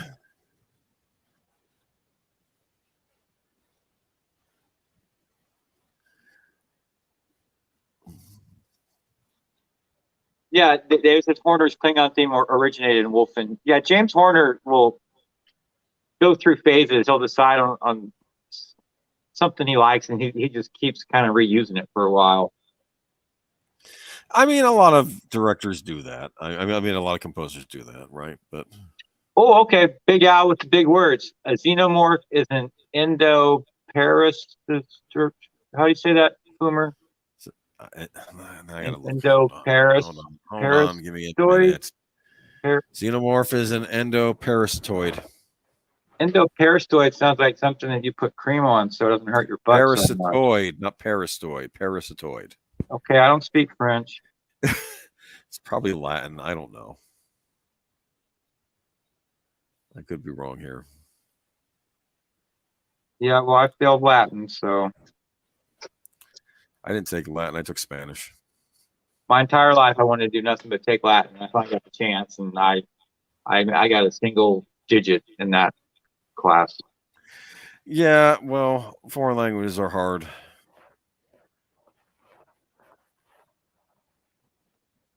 The moving and it ain't us. That was in the trailer. That's that line.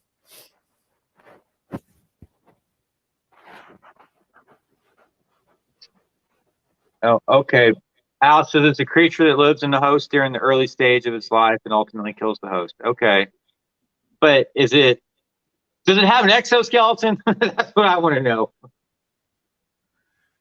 Yeah, Frost. And of course, he had all the ammunition.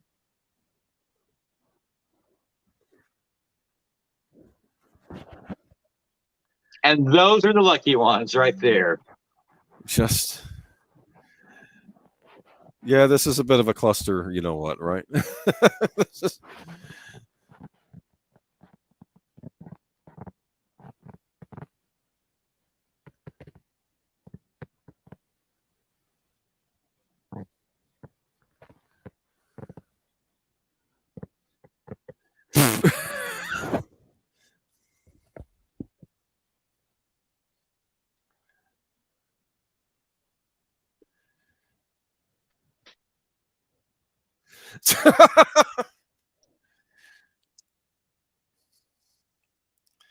This is creepy because you're seeing their reaction where they can't see too much, and it's like they're coming out of the walls.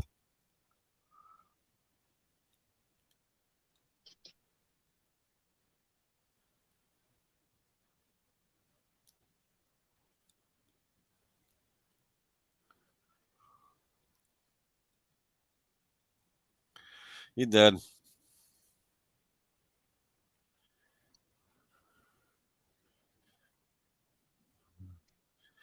He's freezing up.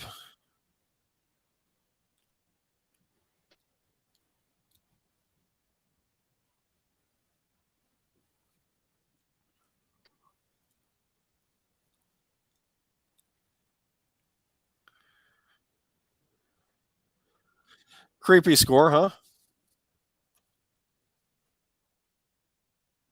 You there, Birdman? Yeah, I'm here. Creepy, huh? The music, right? No, just a little bit.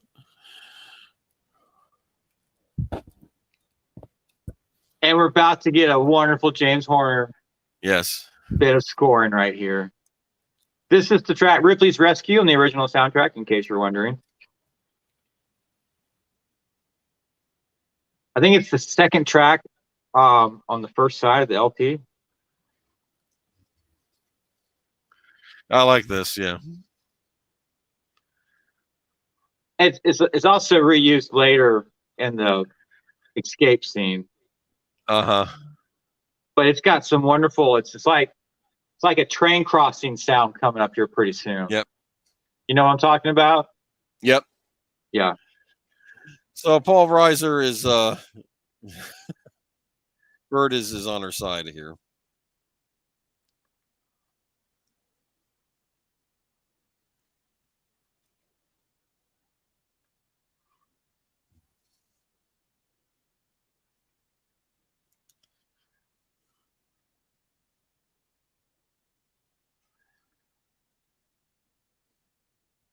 The brass and the percussion and the Yep. piano and the strings in this piece is spot on. And this is the London Symphony Orchestra, by the way. They're good. Did you own this as a CD growing up in the 80s, or did you have to wait? Just on cassette. Okay. Until probably the early 2000s, I got the CD. I got CD, and then I got the expanded edition.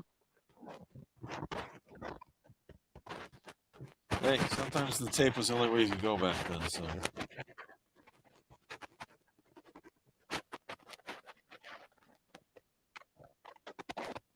Oh no.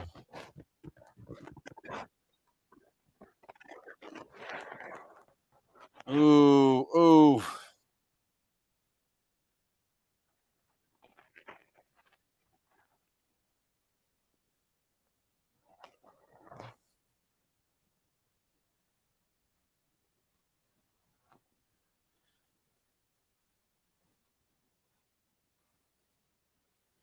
He's not wrong, right? No, no.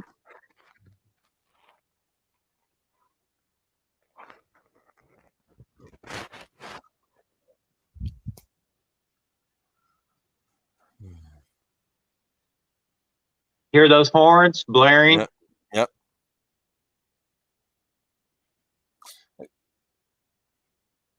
Again, not exactly like Wrath of Khan, but kind of echoing a little bit.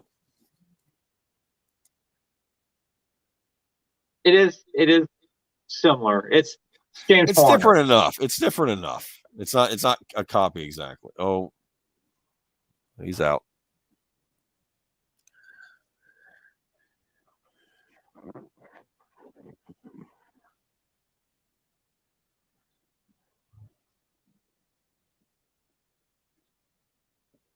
Squishy.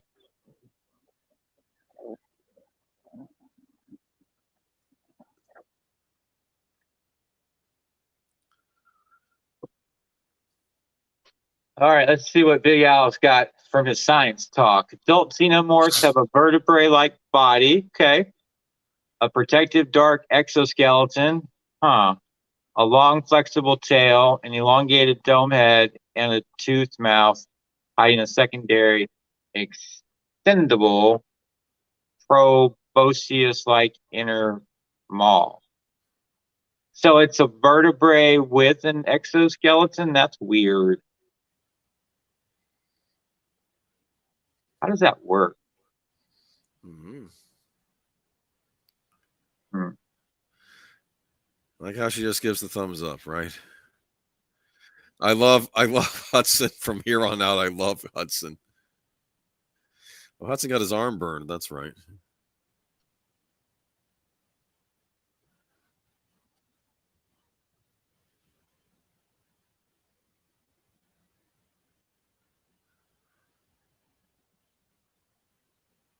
Look.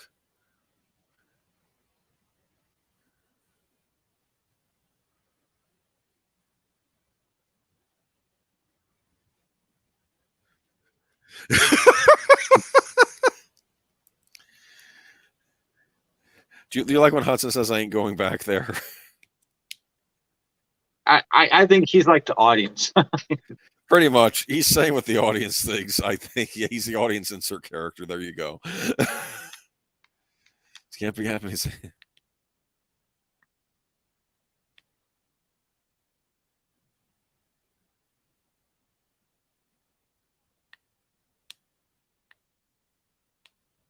Yeah. Why burn a bridge when you can just nuke the entire continent, right?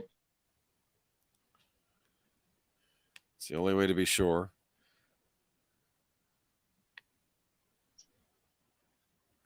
Substantial dollar value attached to it. I hate. They can build me. I'm like, yes. Yes. This is an emotional moment for all of us.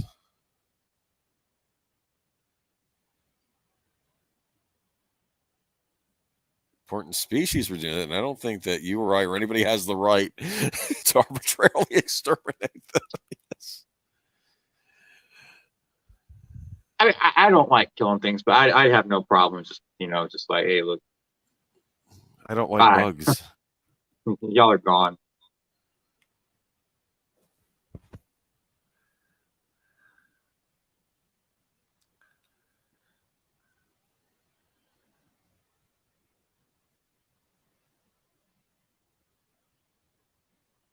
And Hicks is next in the chain of command. Isn't that right, Corporal? Michael Biehn was not the original actor to play Hicks. I'm curious who was. I forget the guy's name, but he got busted like a week or so in the filming for having some naughty things in his pocket. And yeah, it cost him the role. Well, I like Michael Biehn, so it's fine. And James Cameron, who worked with Michael Biehn in Terminator, just called him up on the phone. He's like, hey man, you got a passport? And he's like, yeah. He's like, all right, I'm gonna get you a ticket to London. You need to be here in 2 days. And he's like, okay.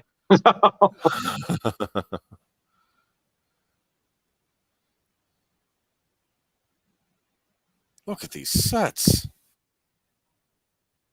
I mean, they don't look like sets. It looks like an alien world. I mean, that's what it looks like. But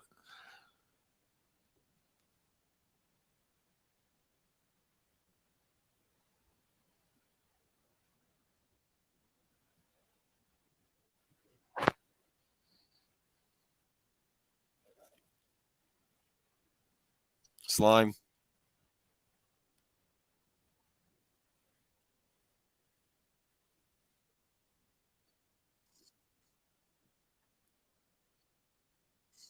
That is a pretty cool looking little airplane thing. It is.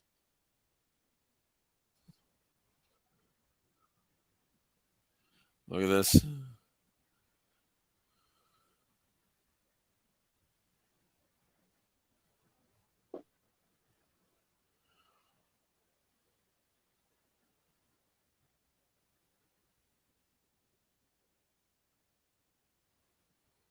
James Reamer. Thank you, Big Al was the guy's name. James Reamer.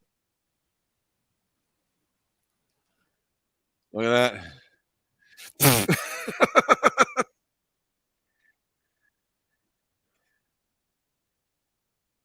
Ghost Planet. They make quite a few alien action figures nowadays. You can find them at like Walmart. They look pretty cool. I mean, they're like like yay big.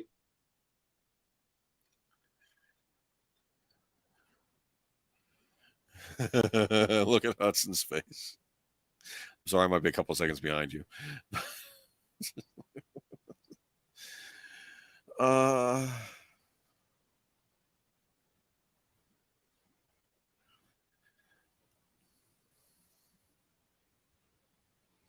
My favorite line.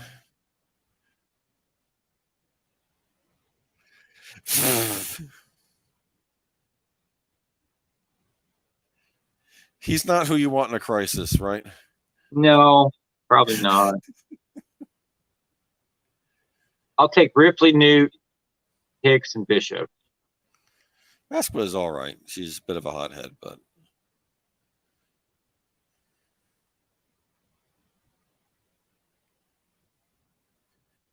game over.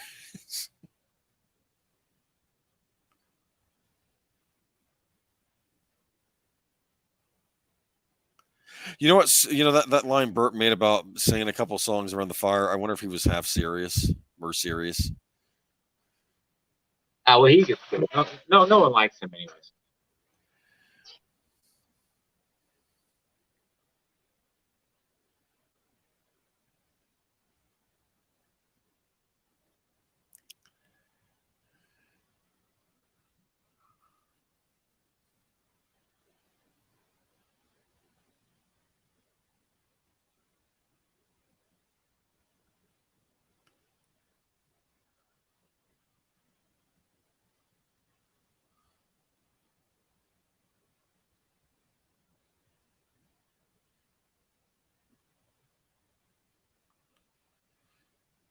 I do like those robot guns. Yeah.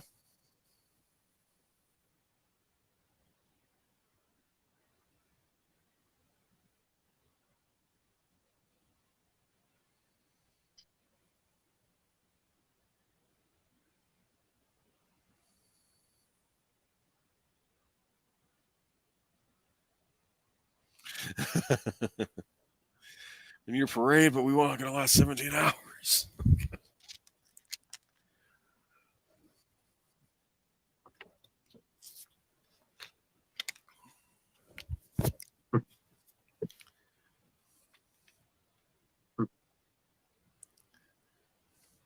Why don't you put her in charge? It's like she's really not derogatory towards him. What? She's not really derogatory towards him. No, she isn't. Like, she's actually trying to reason with him. It's just that he's just being.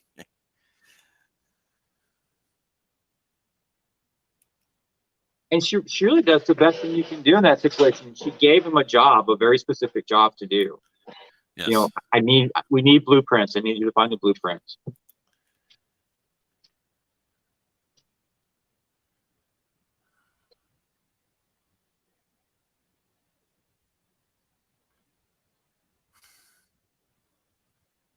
Of course, in some ways, the other people weren't spazzing out, and then they get killed. They get killed on the copter. It's like they probably would have been better off, sir, being more cautious, probably. But anyway, I don't know. Would you like to live on an alien planet, Birdman? Huh? I'm fine where I'm at. I don't know. It might be fun to get away from it all, huh? I'm okay where I'm at. Excuse me.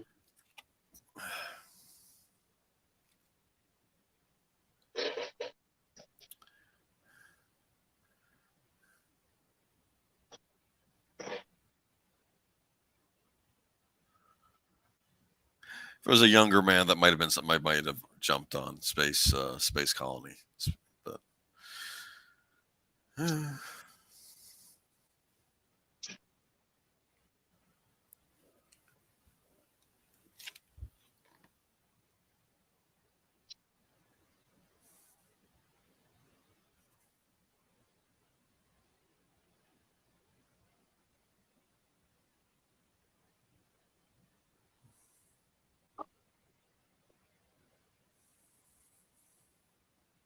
Affirmative.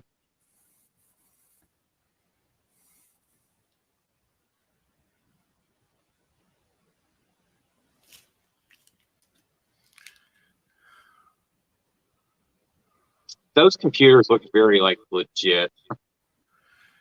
I'm telling you, I like keypads. It's why I still have them. It's why I still use computers with keyboards. I like keyboards. I like things you can type on. I don't like touch screens.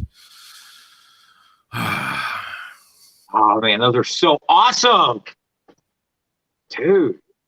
I like them.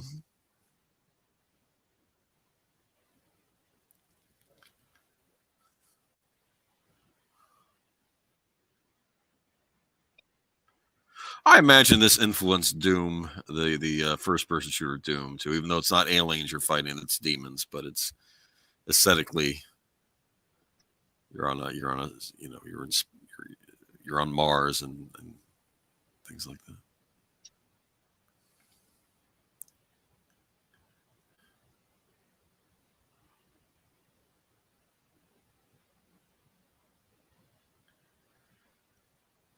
I like that. Doesn't mean we're engaged or anything.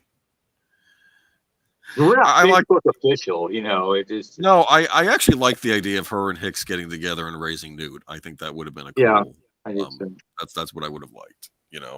But are we allowed to have happy endings in the Alien franchise? I mean, I'm telling you, I think that the balloon cover, whatever it is, that was what it was going to be. That's actually what would have happened. But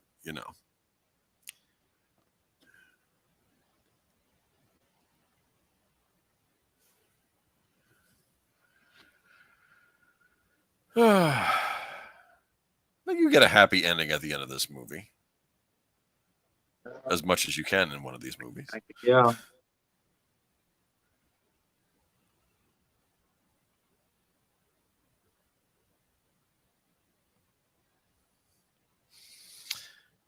I had weird dreams during the pandemic. I think a lot of people did. What were yours about? I don't remember. I remember them being weird. I don't think I wanted to remember them. I like that she's just a piece of plastic. Yeah, I know. Okay.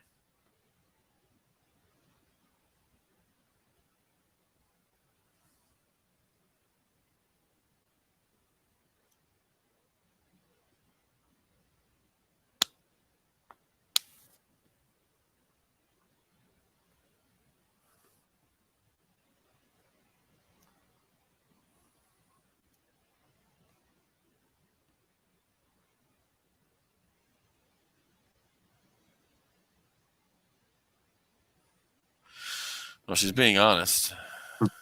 Yeah.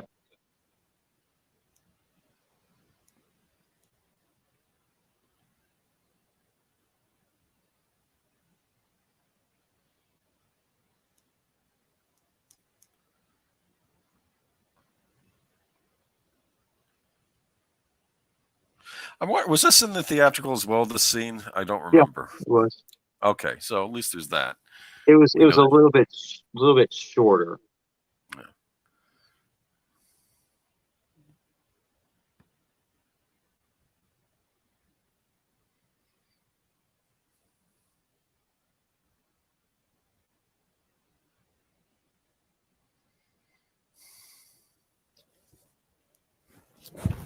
I think some music here would have been nice. Something what? something sentimental. James Horner is very No, good at no, sentimentality. no, He is no, very no, good at sentimentality. no sentimental, Yeah, yeah. please. James Horner is very good at it. James No, Horner I don't knows how want to it. rip out those heartstrings. I don't know. I would be throwing up. No, no. Whatever. Please. I don't it's sentimental. Not everything is sentimental, This is Birdman. just a very touching scene. I think it It's needed a some. nice scene. I'm fine. It's here. I don't need the heartstrings. Just none of this, that would be Well, Spielberg's I'm version. Let's wondering be if honest. That'd be Spielberg's Alien. There'd be sentimental scenes. I'm Yeah. wondering if it would have got music if James Horner had the entire 6 weeks to score it like he was Well, supposed to. maybe. I don't know.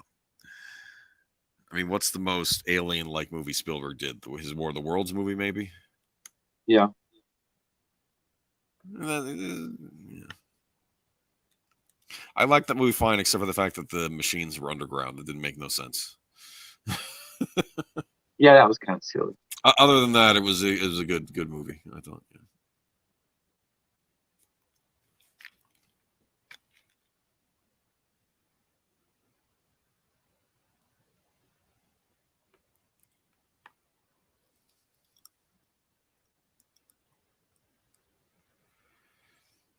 Here's interesting. Who's laying these eggs? This is where I think Cameron diverged with Ridley Scott, because I think he showed a different way of the alien procreating, which you could see in the director's cut or deleted scenes in the original movie. Yeah. I Because think yeah. she ran into Dallas and he was being cocooned and morphosizing into an egg. Yeah. Yeah. Which is just weird. I'm kind of glad they cut that part out. I don't know. I mean, I have seen the director's cut of the original movie, which Ridley Scott argues is not the director's cut. The theatrical version of the director's cut. They made me make a director's cut to re-release. Whatever, Ridley. Make up your mind. It's actually. I'll say this: it's not a bad cut of the movie. If that had been the cut released in theaters, it still would have been a hit. But I still prefer theatrical. And I do give Ridley Scott credit when he did his other cut. He said he had to tighten up other scenes, so he got rid of scenes in other parts to fix the pacing after they got thrown off because he had to add in new scenes. So I mean, it's an interesting cut, but here we go.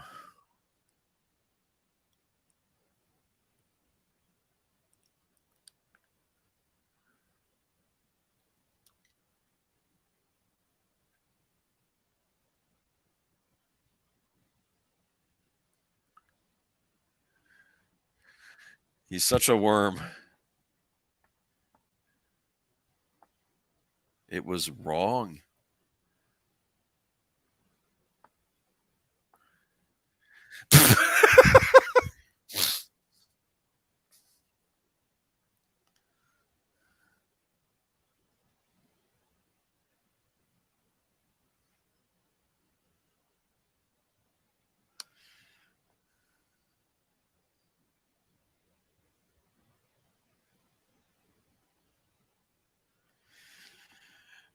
Well, I am going to say this when he says, "I thought you'd be smarter than this." I mean, he's almost saying to her, "You've made an enemy now." Right? Yeah.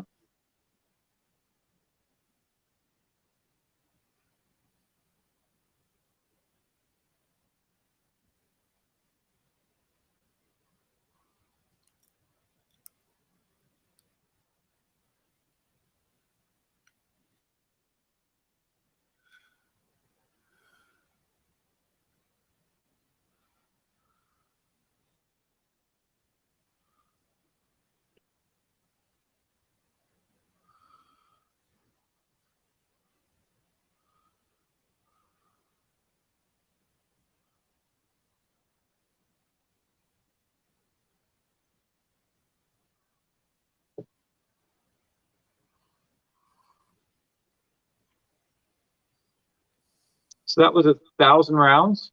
Yep. Wow.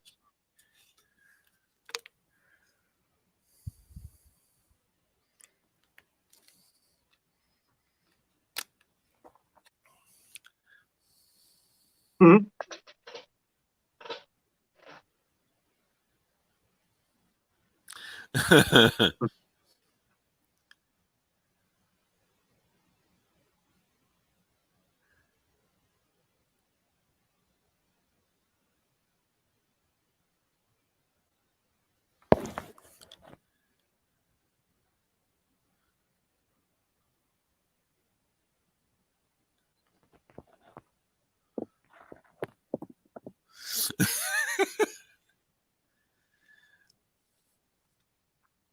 There's the Wayland symbol in the background. You see that? Yeah.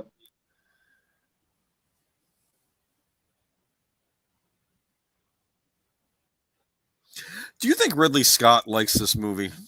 Probably not. I don't think so either. I don't think he's openly criticized it, but then we get the 2 sequels. I think Ridley Scott strikes me as the kind of guy that probably doesn't like a lot of things just because.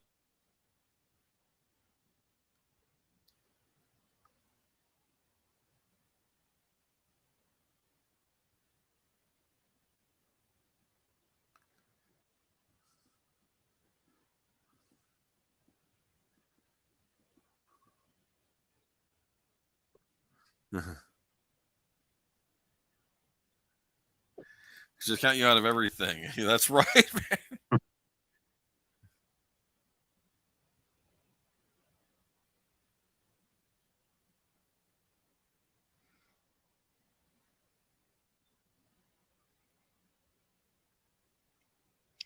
This is where we like Bishop, right? Yeah, this is kind of like where the character turns around, I think, for the audience. Yeah, because we weren't sure about him, but he's. And I'll say this: even in Covenant, you realize, yeah, there are good androids and bad androids. It's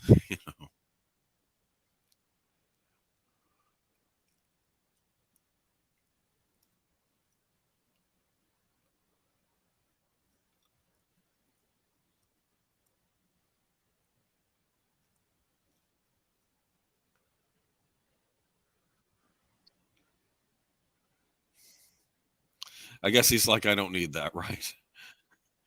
If you read the novelization, which I think was written by Alan Dean Foster, I may be mistaken, but I'm pretty sure he encounters an alien creature while he's making his way through the tunnel. But does it ignore him? It ignores him. Yeah. Because it knows it's not an organic. He's not an organic life Yeah. form, so it probably ignores him.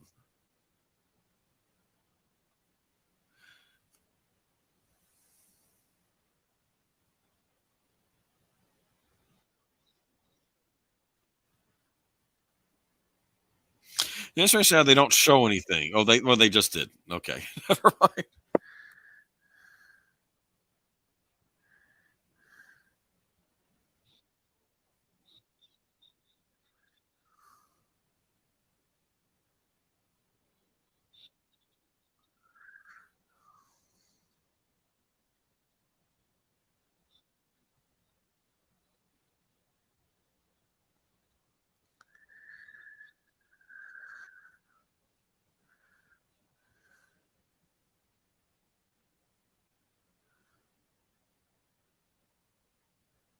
That's good.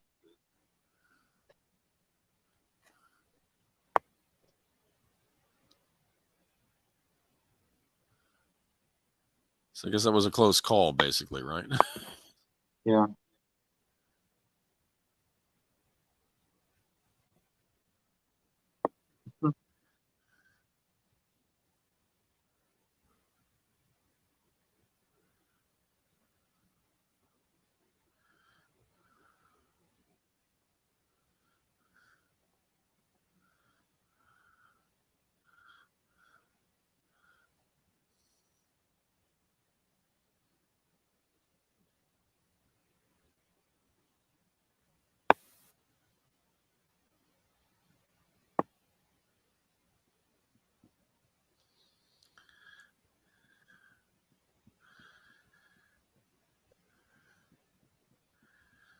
Do you like Hicks? Yeah, I thought Hicks was a good character. Yeah.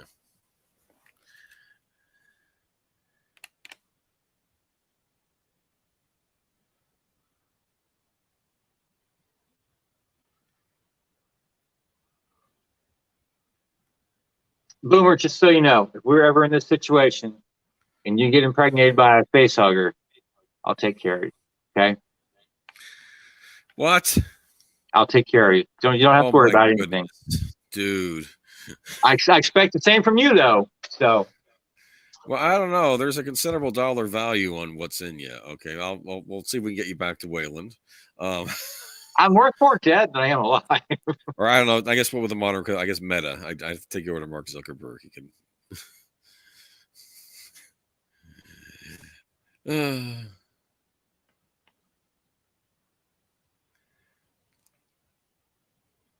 Bishop moves pretty good, huh?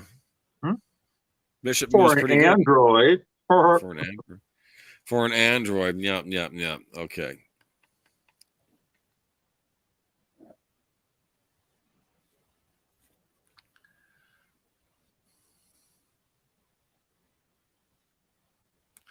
Like those guns?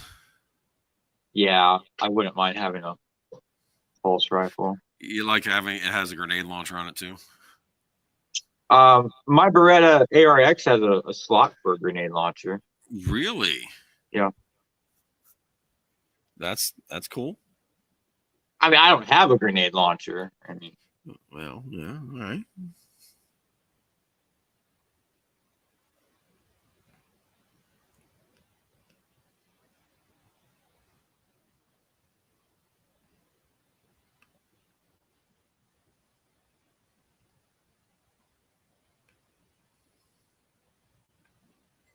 Look at Fast Quest looking at.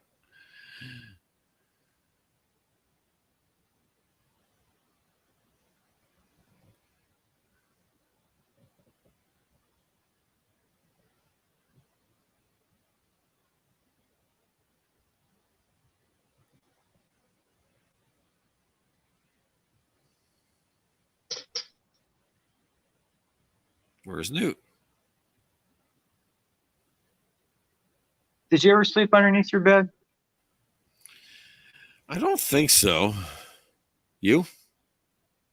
Yeah. How come?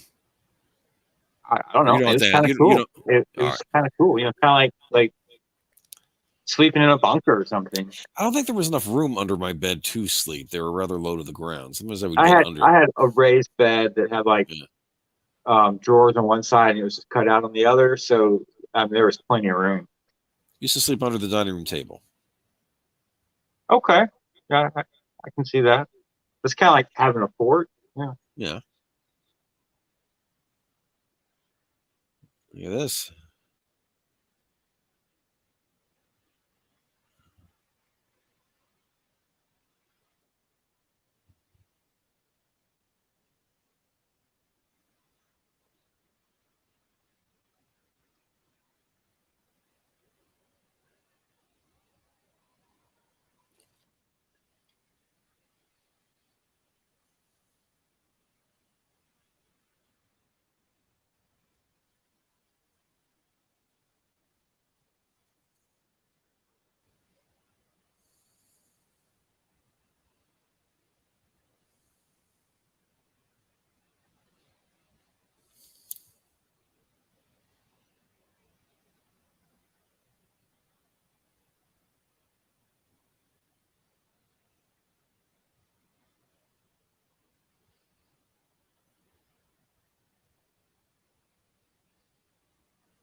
Now, how does she know this?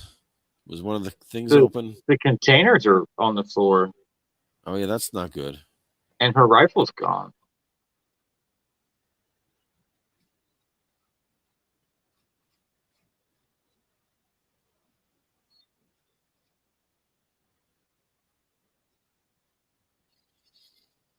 I think this is a cool scene here. We see how dangerous the face huggers are. We didn't get much of a chance to look at them in the original movie. That's true because it showed up and then it kind of did its thing and it was gone.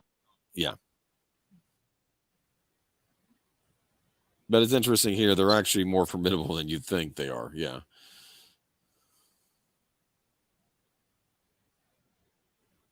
One thing that they used for the music of this scene was a styrofoam cup. Banging on a styrofoam cup. Really? Yeah. Like a drum? Yeah. Huh. Look, did he just turn off the monitor? Yeah. He's a bastard like that.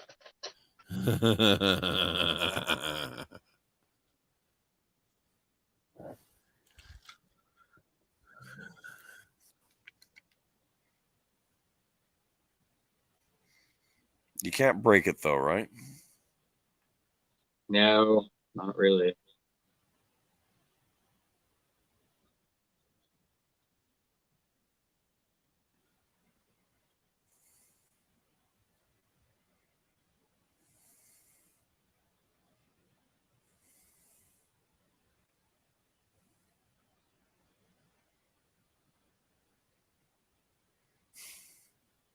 She knows the right things to say, right? She's like, I'm scared. Yes, me too. It's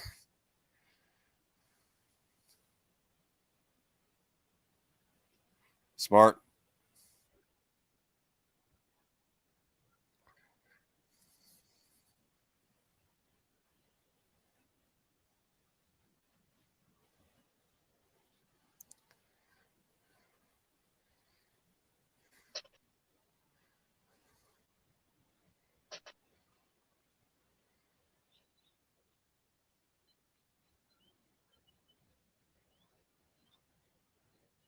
So does the face hugger have a vertebrae? I don't know.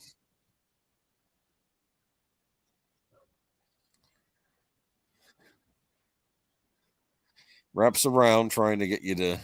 Oh no, there's the other one. Do you hear that kind of funny sound in the score? It's very faint. That's the styrofoam cup.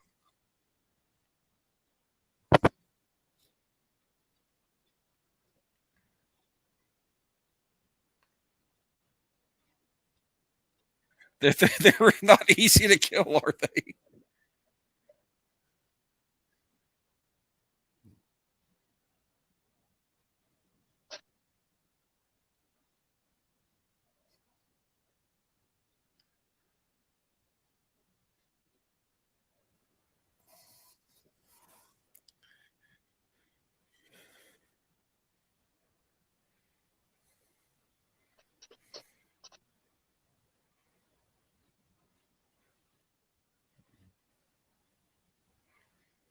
Look.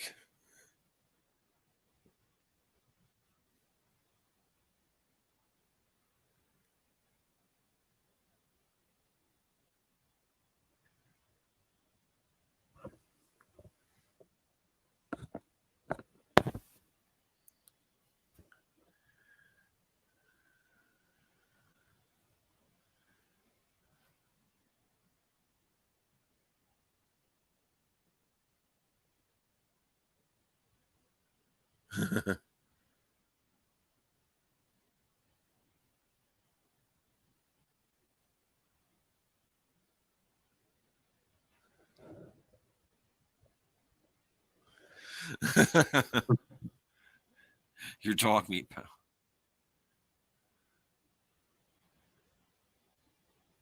You can tell he's lying, right? Because he's talking. He's lying.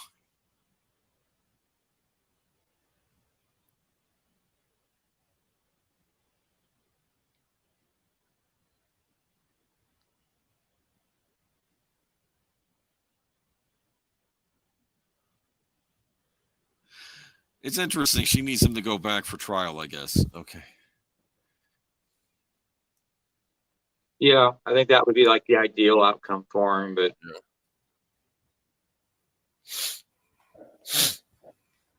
you kind of got to figure even if they all make it back, they're just going to like suppress the story. It would never get out. Yeah. Well, I think she's the heroine, so she can't just want to kill him in cold blood, right? I suppose. No, you're right. They're the soldiers. They're like, no, this guy's a liability. He's done.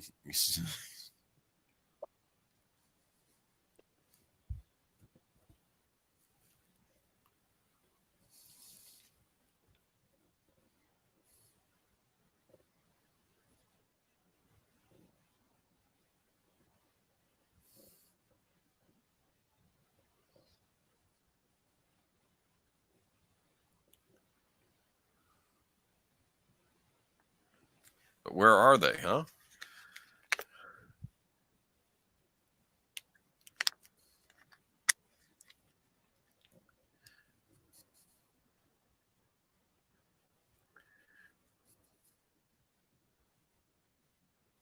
So on a scale of 1 to 10, Boomer, how Yes. scared would how scared would you be? Probably a 9. 9, What about you? I guess 12 or 13. Well, you got the guns. You don't have a lot of bullets.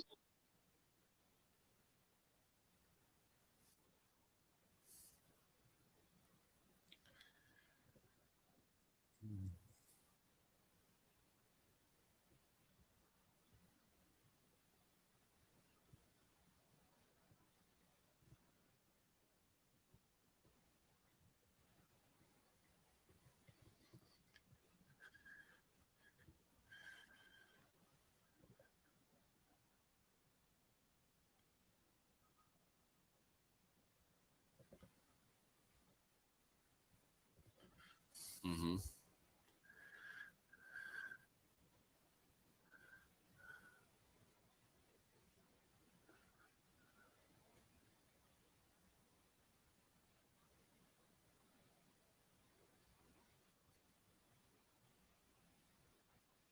So where are they, Boomer? Floorboards.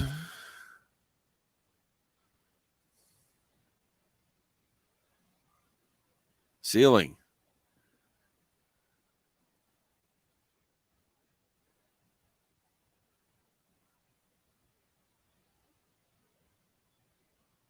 Don't look.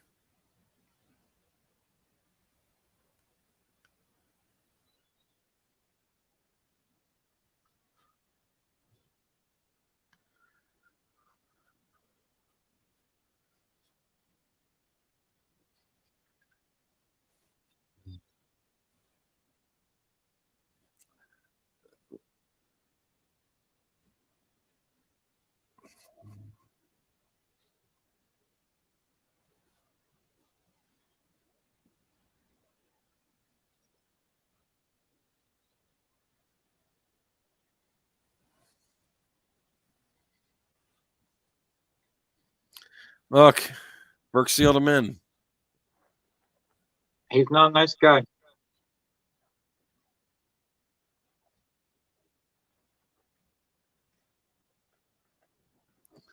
We got that action adventure music again from James Horner that we heard during Ripley's Rescue. Yeah.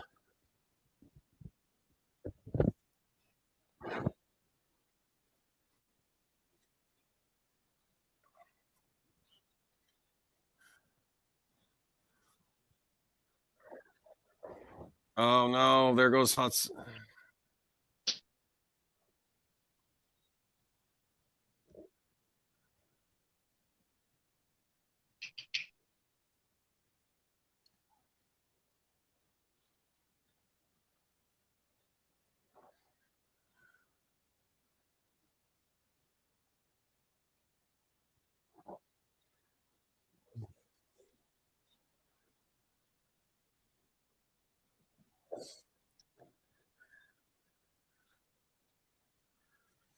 So would you say the music adds a lot to these scenes? Yeah. They wouldn't be they probably wouldn't be as intense without it, I think. Yeah. Wouldn't have as much urgency to it.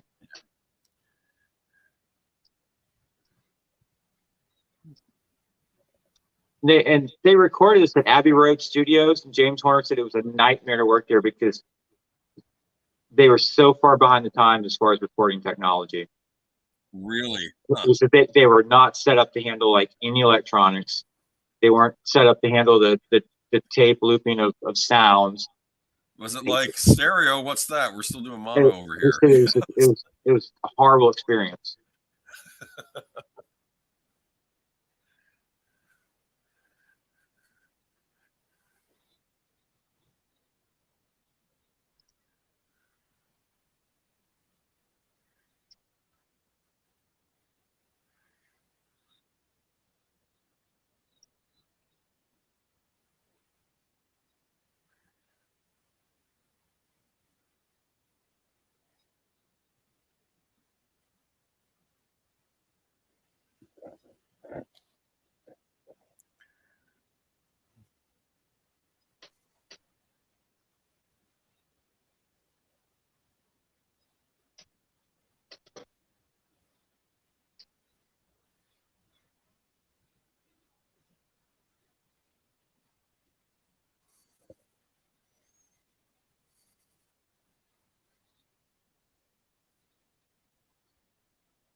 ultimate badass chick right here. Yeah. Stick your boot on the bastard's head and just shoot it. Oh, she's done.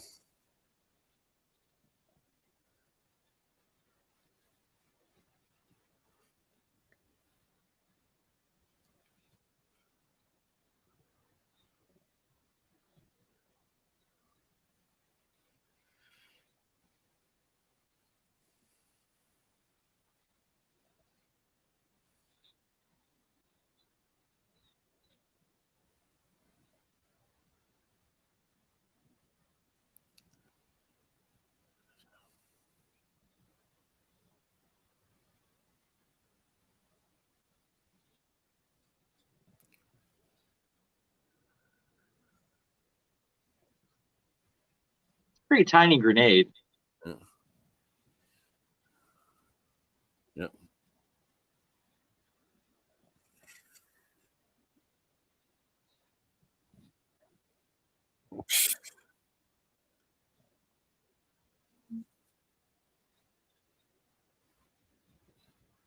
There goes Newt.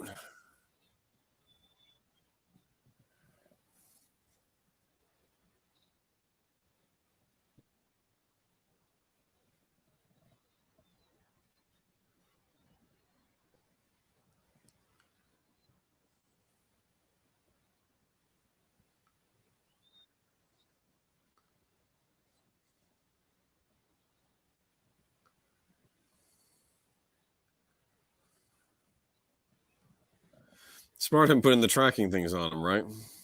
Yeah.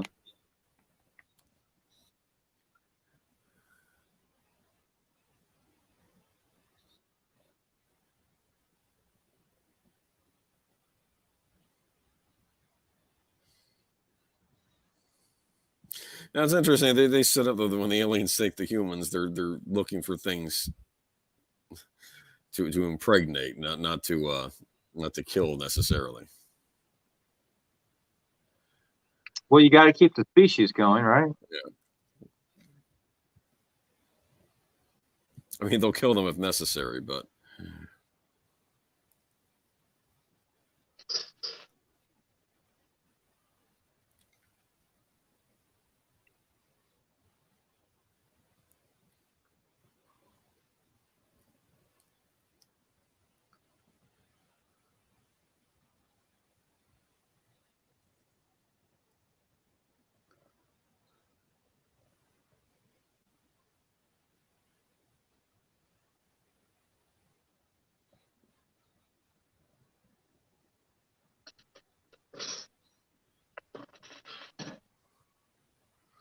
that's creepy.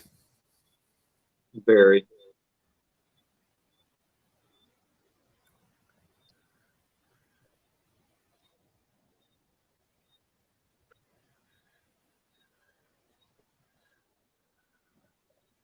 That's a horrifying scene with the alien coming up from the water right behind her. That's just like, wow, that's.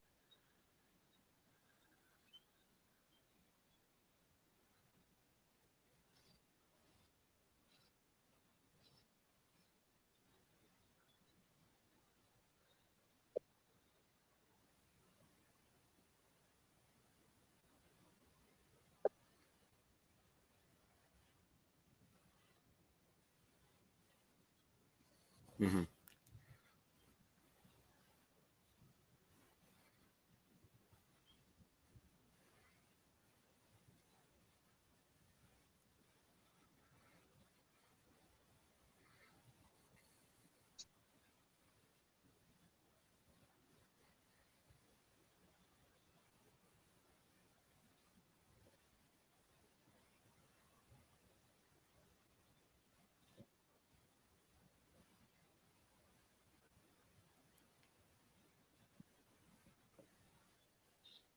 Like, that whole acid blood thing comes in handy. Yes, he got hurt.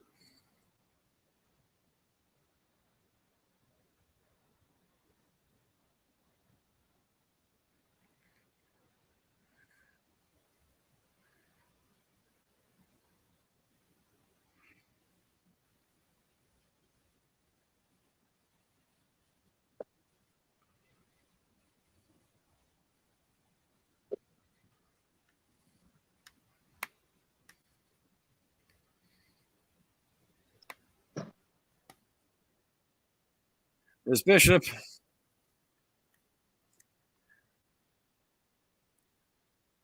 So Bishop came through, huh? He has.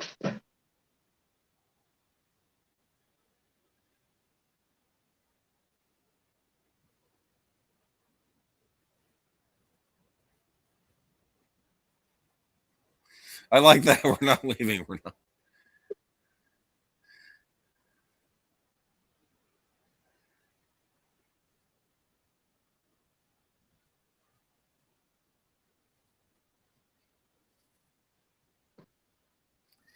This would have been worth seeing on the big screen for that shot right there, right?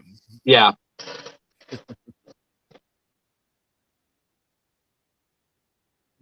Probably the best gear the fuck up scene in motion picture history.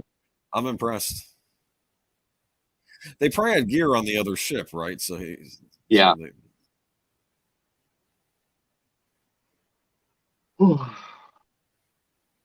Painkillers.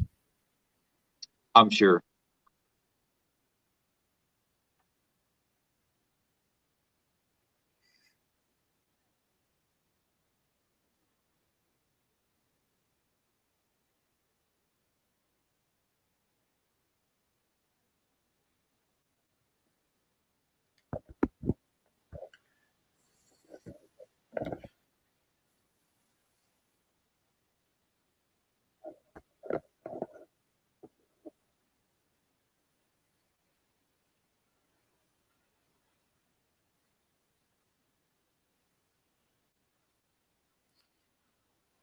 Nebraska's a pretty big state. What? He says this place can be a cloud of vapor the size of Nebraska. Nebraska's a decent sized state. Yeah.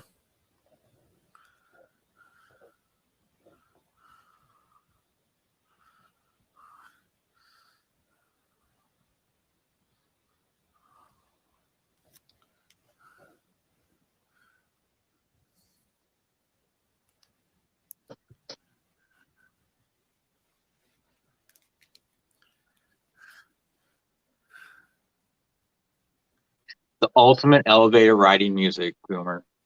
Yep.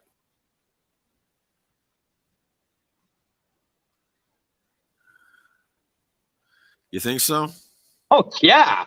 You ever get like on a really long elevator ride, just put that on and people start looking, you're like, dude, what's going down? It's like, oh yeah, it's going No. down. There's an elevator scene in the video game Turtles in Time where it was pretty cool. Music playing. Video games have a lot of elevator music, elevator scenes, the old days. I'm just saying.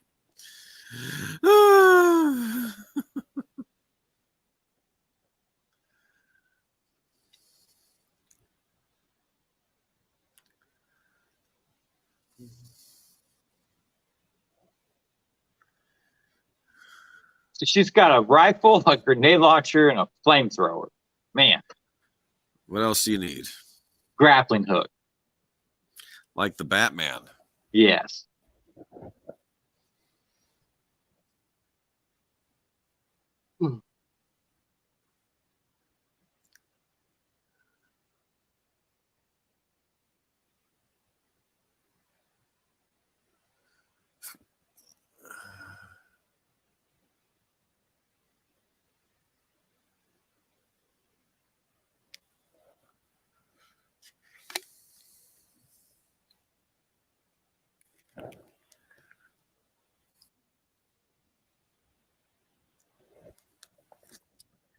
So would you go after Newt if you were in her situation? You have to.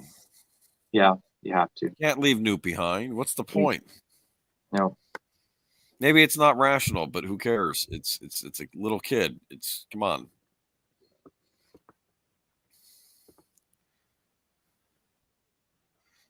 It's dangerous though, isn't it?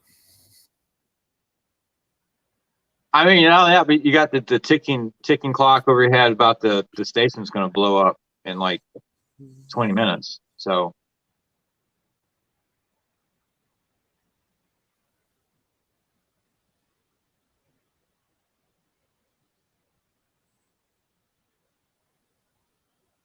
And they filmed the scene somewhere in here where she finds Burke and he begs her to kill him.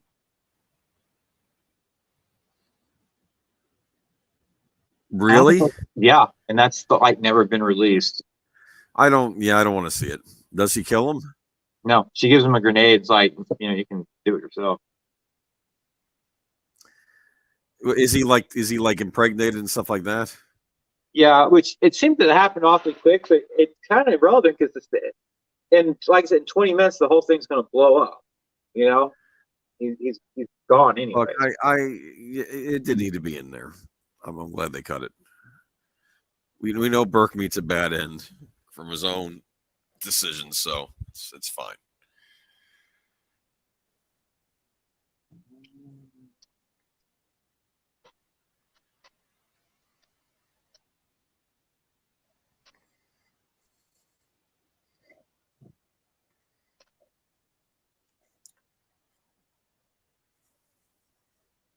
Nike made those shoes a couple years back.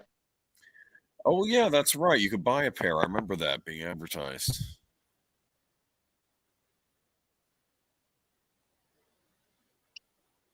What year is this supposed to take place? I don't really know.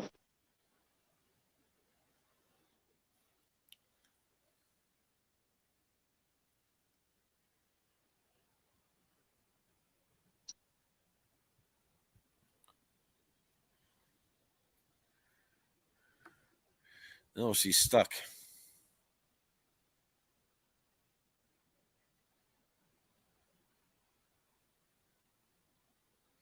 Ill.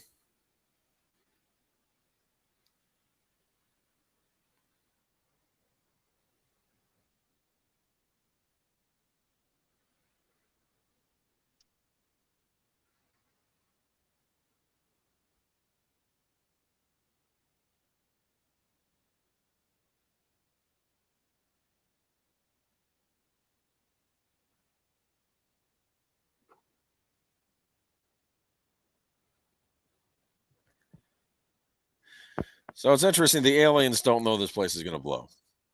Yeah. Oh, they were Reeboks? I thought they were Nikes. Okay.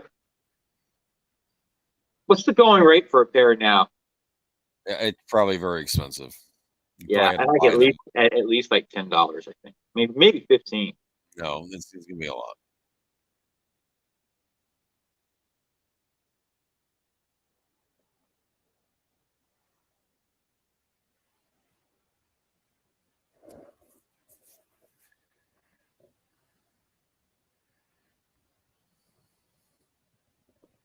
And the poster they had with Sigourney Weaver and Newt, and she's standing in the field of the eggs, and she's got the rifles and everything.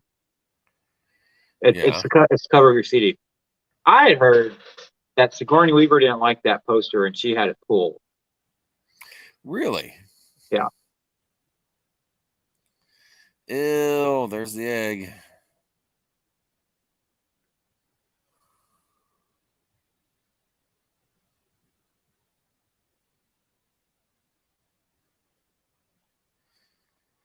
It's the queen alien. She would have had that kind of star power to tell a studio to pull a poster?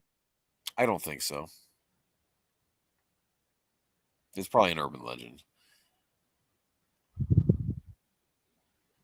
Unless they were going, maybe they gave her a choice between posters, or they say, which one do you like? Maybe she said, no, don't use that one. I don't know. Another poster's just black with aliens and blue text. I mean, I think that's better anyway, though, because it's like the original poster. I do like the one with her and Newt surrounded by the eggs, though. There's the queen. What do they call these guys? Sentries? Drones? No, like these are like those are the tougher ombre aliens, right? Those are, I don't know. Let's see.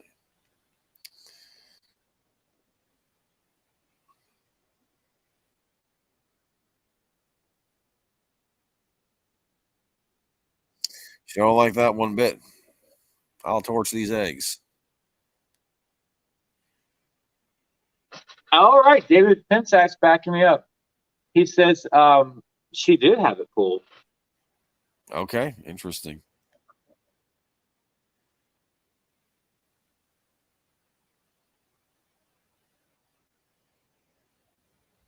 I also heard, I don't know if it's true, but it was on the internet, so it must be, Empire style A1 sheet, the one that's called the Gone with the Wind version. Right. Yeah.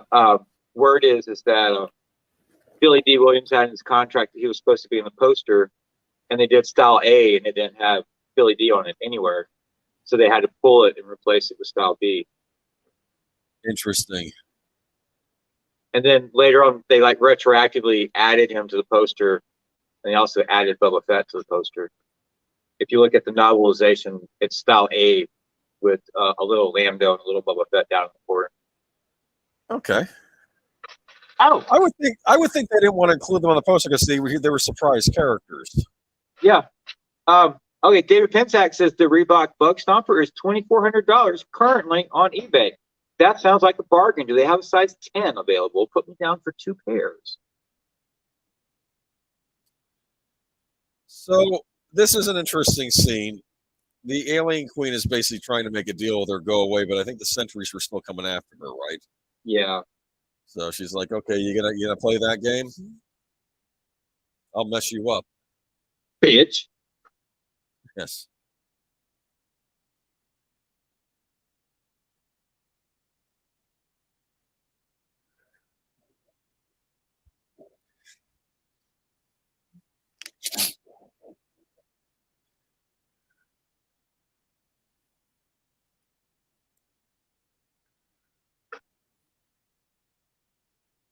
And they actually made that queen alien creature. She's real. That's not some CGI thing in a computer. No. She's angry now.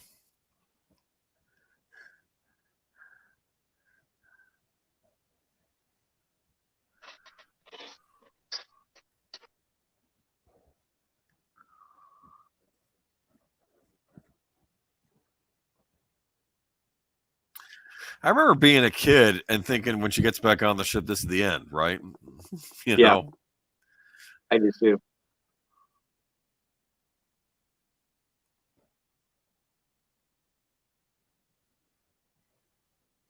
We get an echo of the original movie with the evacuating.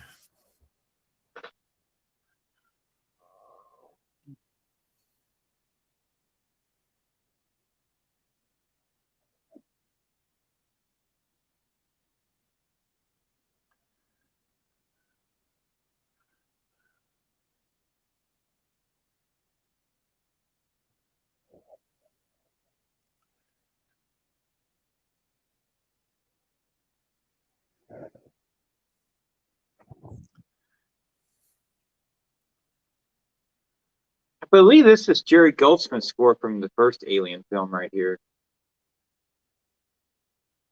Oh, really? Yeah. Yeah, this is Goldsmith right here.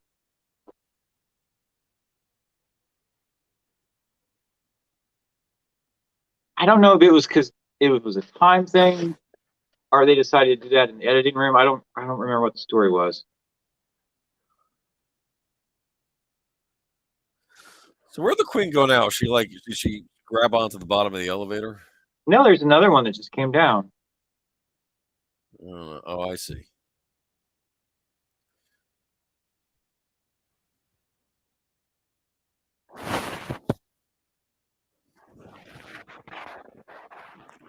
David, do you have a copy of the Style A1 sheet from Aliens? I don't. I don't have any Aliens posters except Alien Cube. I've got that one sheet.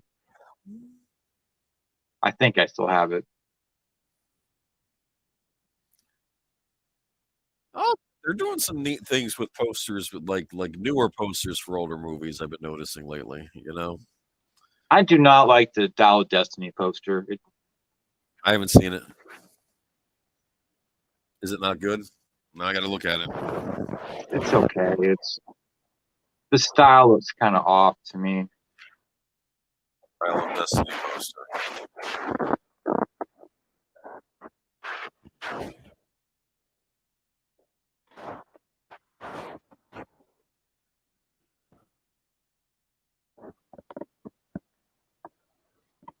I think this is probably like the worst special effects shot in the entire movie, and it's still not bad looking. Yeah. Whoa! You have all three versions of Aliens. What's the third version of Aliens? Maybe Japan got a special version. I don't know.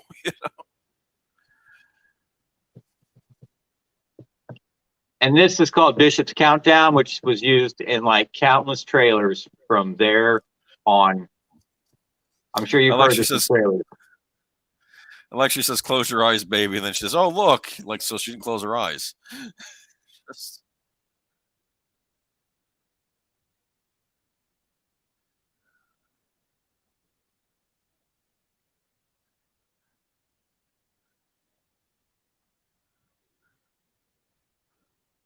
And this really is one of the iconic pieces of 80s action scoring right here.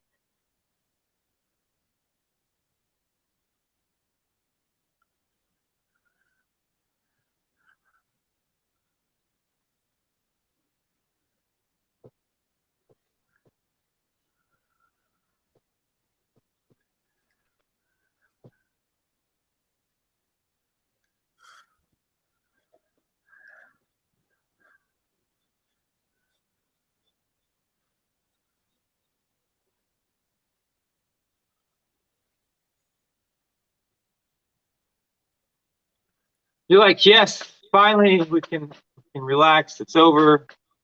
No, never over. It's never over.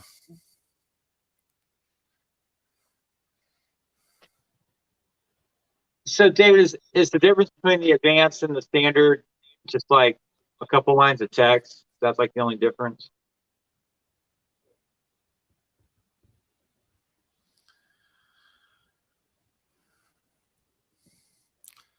There was a Konami arcade game based on Aliens.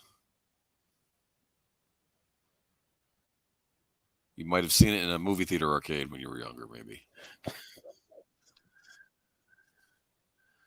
Ripley has blonde hair in that version, though, so something went wrong.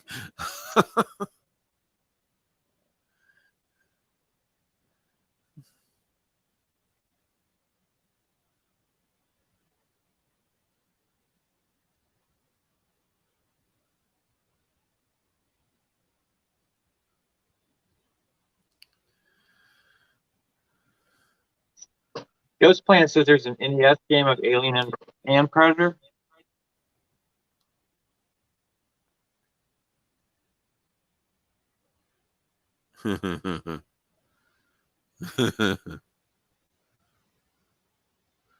What's that? This shocked me when I was a kid.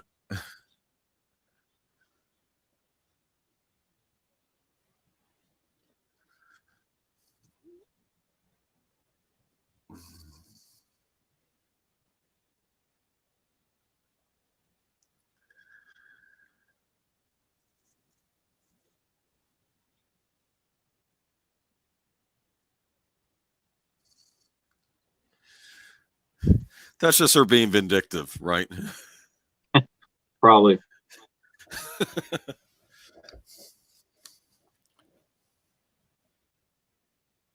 I think I saw on Instagram where some guy posted he has this puppet now.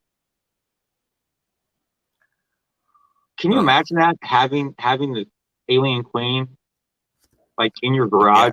Like the actual puppet? I don't Yeah, know. I would try to sell that to a Planet Hollywood somewhere, maybe. Yeah, it's deteriorating though. It's I would try to give that to, I don't know, someplace. good. There's got to be a museum somewhere.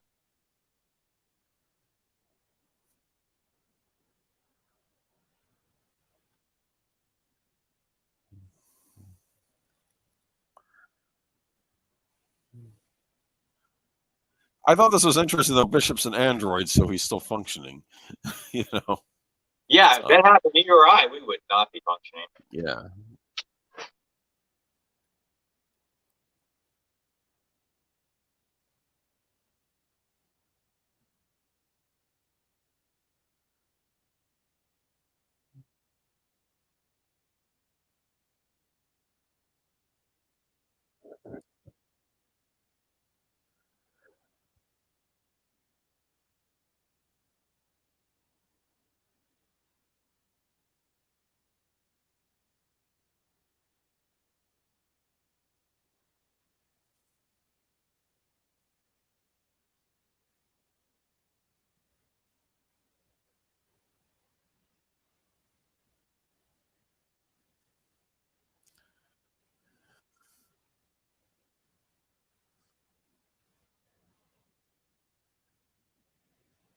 And they actually made one of these. Like this is like they made one of these weird things to walk around and hit this giant puppet. Hey, I like it. Because today this would be all CGI.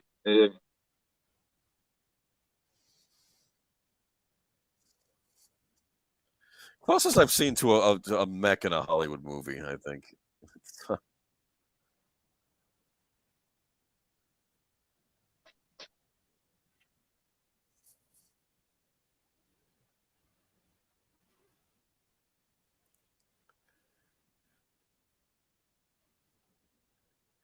It's interesting they set it up that that's what she got a job doing in between, so that's pretty clever. There's a good setup It's a good there. payoff. Yeah.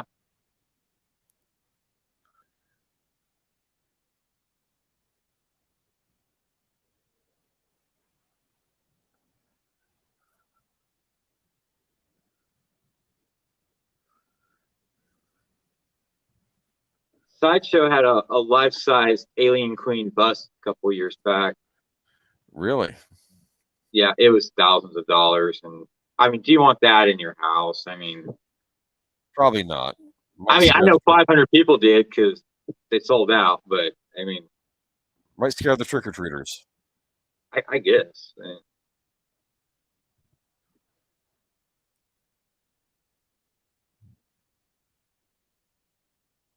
I mean, if I was going to drop thousands of dollars on something, it would be like life-size R2D2. No, no, no, no, no. Ow. And then the scene they kept changing, like 2 weeks before the film was even supposed to come out. James Horner had the hardest time getting this scored because they kept changing it. Just saying. Cameron needed more time to work on the movie. That's what happened. Yeah. He just needed more time. Studio just should have given him more time. But so what? They would have to delay it till Christmas at that point. Yeah. I mean, I don't see them putting it out in August. Yeah. At the end of August.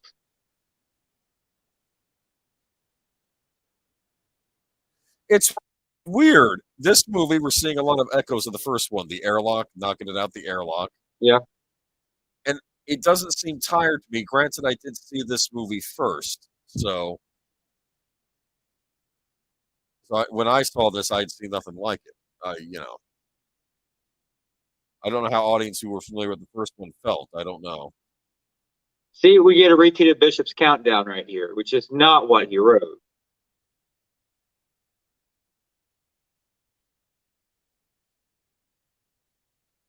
I'm not saying it doesn't work, but this is not what Horner wrote for this segment of the film.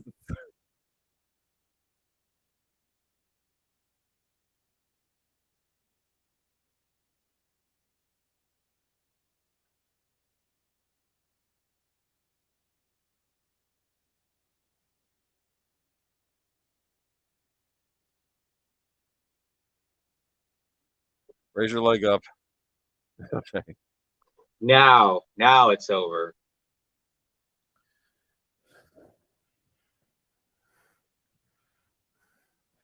They're going to charge her for that mech suit she just blew up the airlock. I don't tack that on to the amount she owes the company.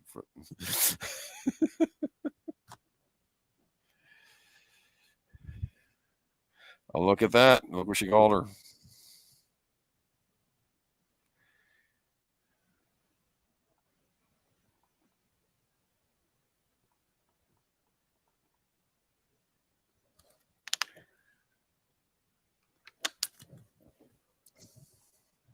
So you think this is one of the better science fiction films ever made?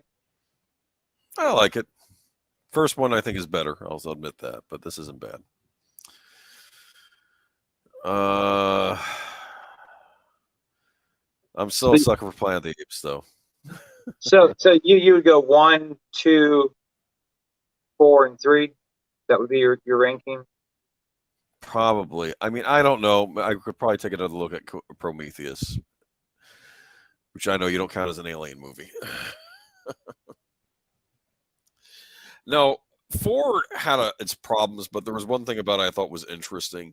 It takes place so far in the future that the Wayland Corporation, all these corporations from these movies, they're not the major powers anymore. They've gone back to some kind of colonial governments, some like fiefdoms and stuff. So I thought that was interesting.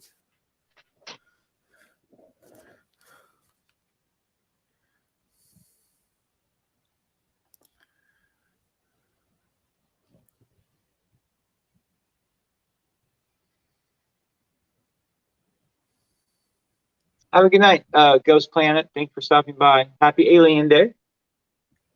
And we get very sedate credits for this film. They're pretty quiet. I like it though. I like the music, don't you? You know, I like a grand end credit suite hitting all the high points from the film. But James Horner doesn't always do that, so that's okay. I have a lawn sucker, 2 hours, 34 minutes. Oh, excuse me. Sleepy. You okay? You getting tired there, Birdman? It's been a long day. All right, happy Alien Day. Like I said, I remember we used to look in catalogs. Used to sell like these fancy, resin models you could buy of like all the equipment from Aliens, like the tank and everything else. I could never afford them as a kid, though. Yeah, I know what you mean. All right. Well, if y'all do not have the expanded edition from Band, it is still in print. You can buy it for normal retail, which I think is about $18. Well worth the pick up if you do not have it.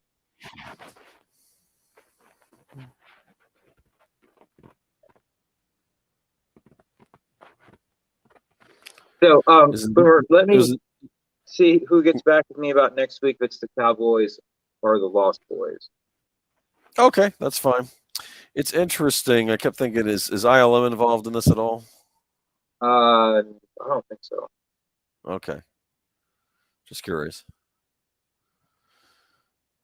All right. Yeah, let me know, and we'll do Lost Boys next week.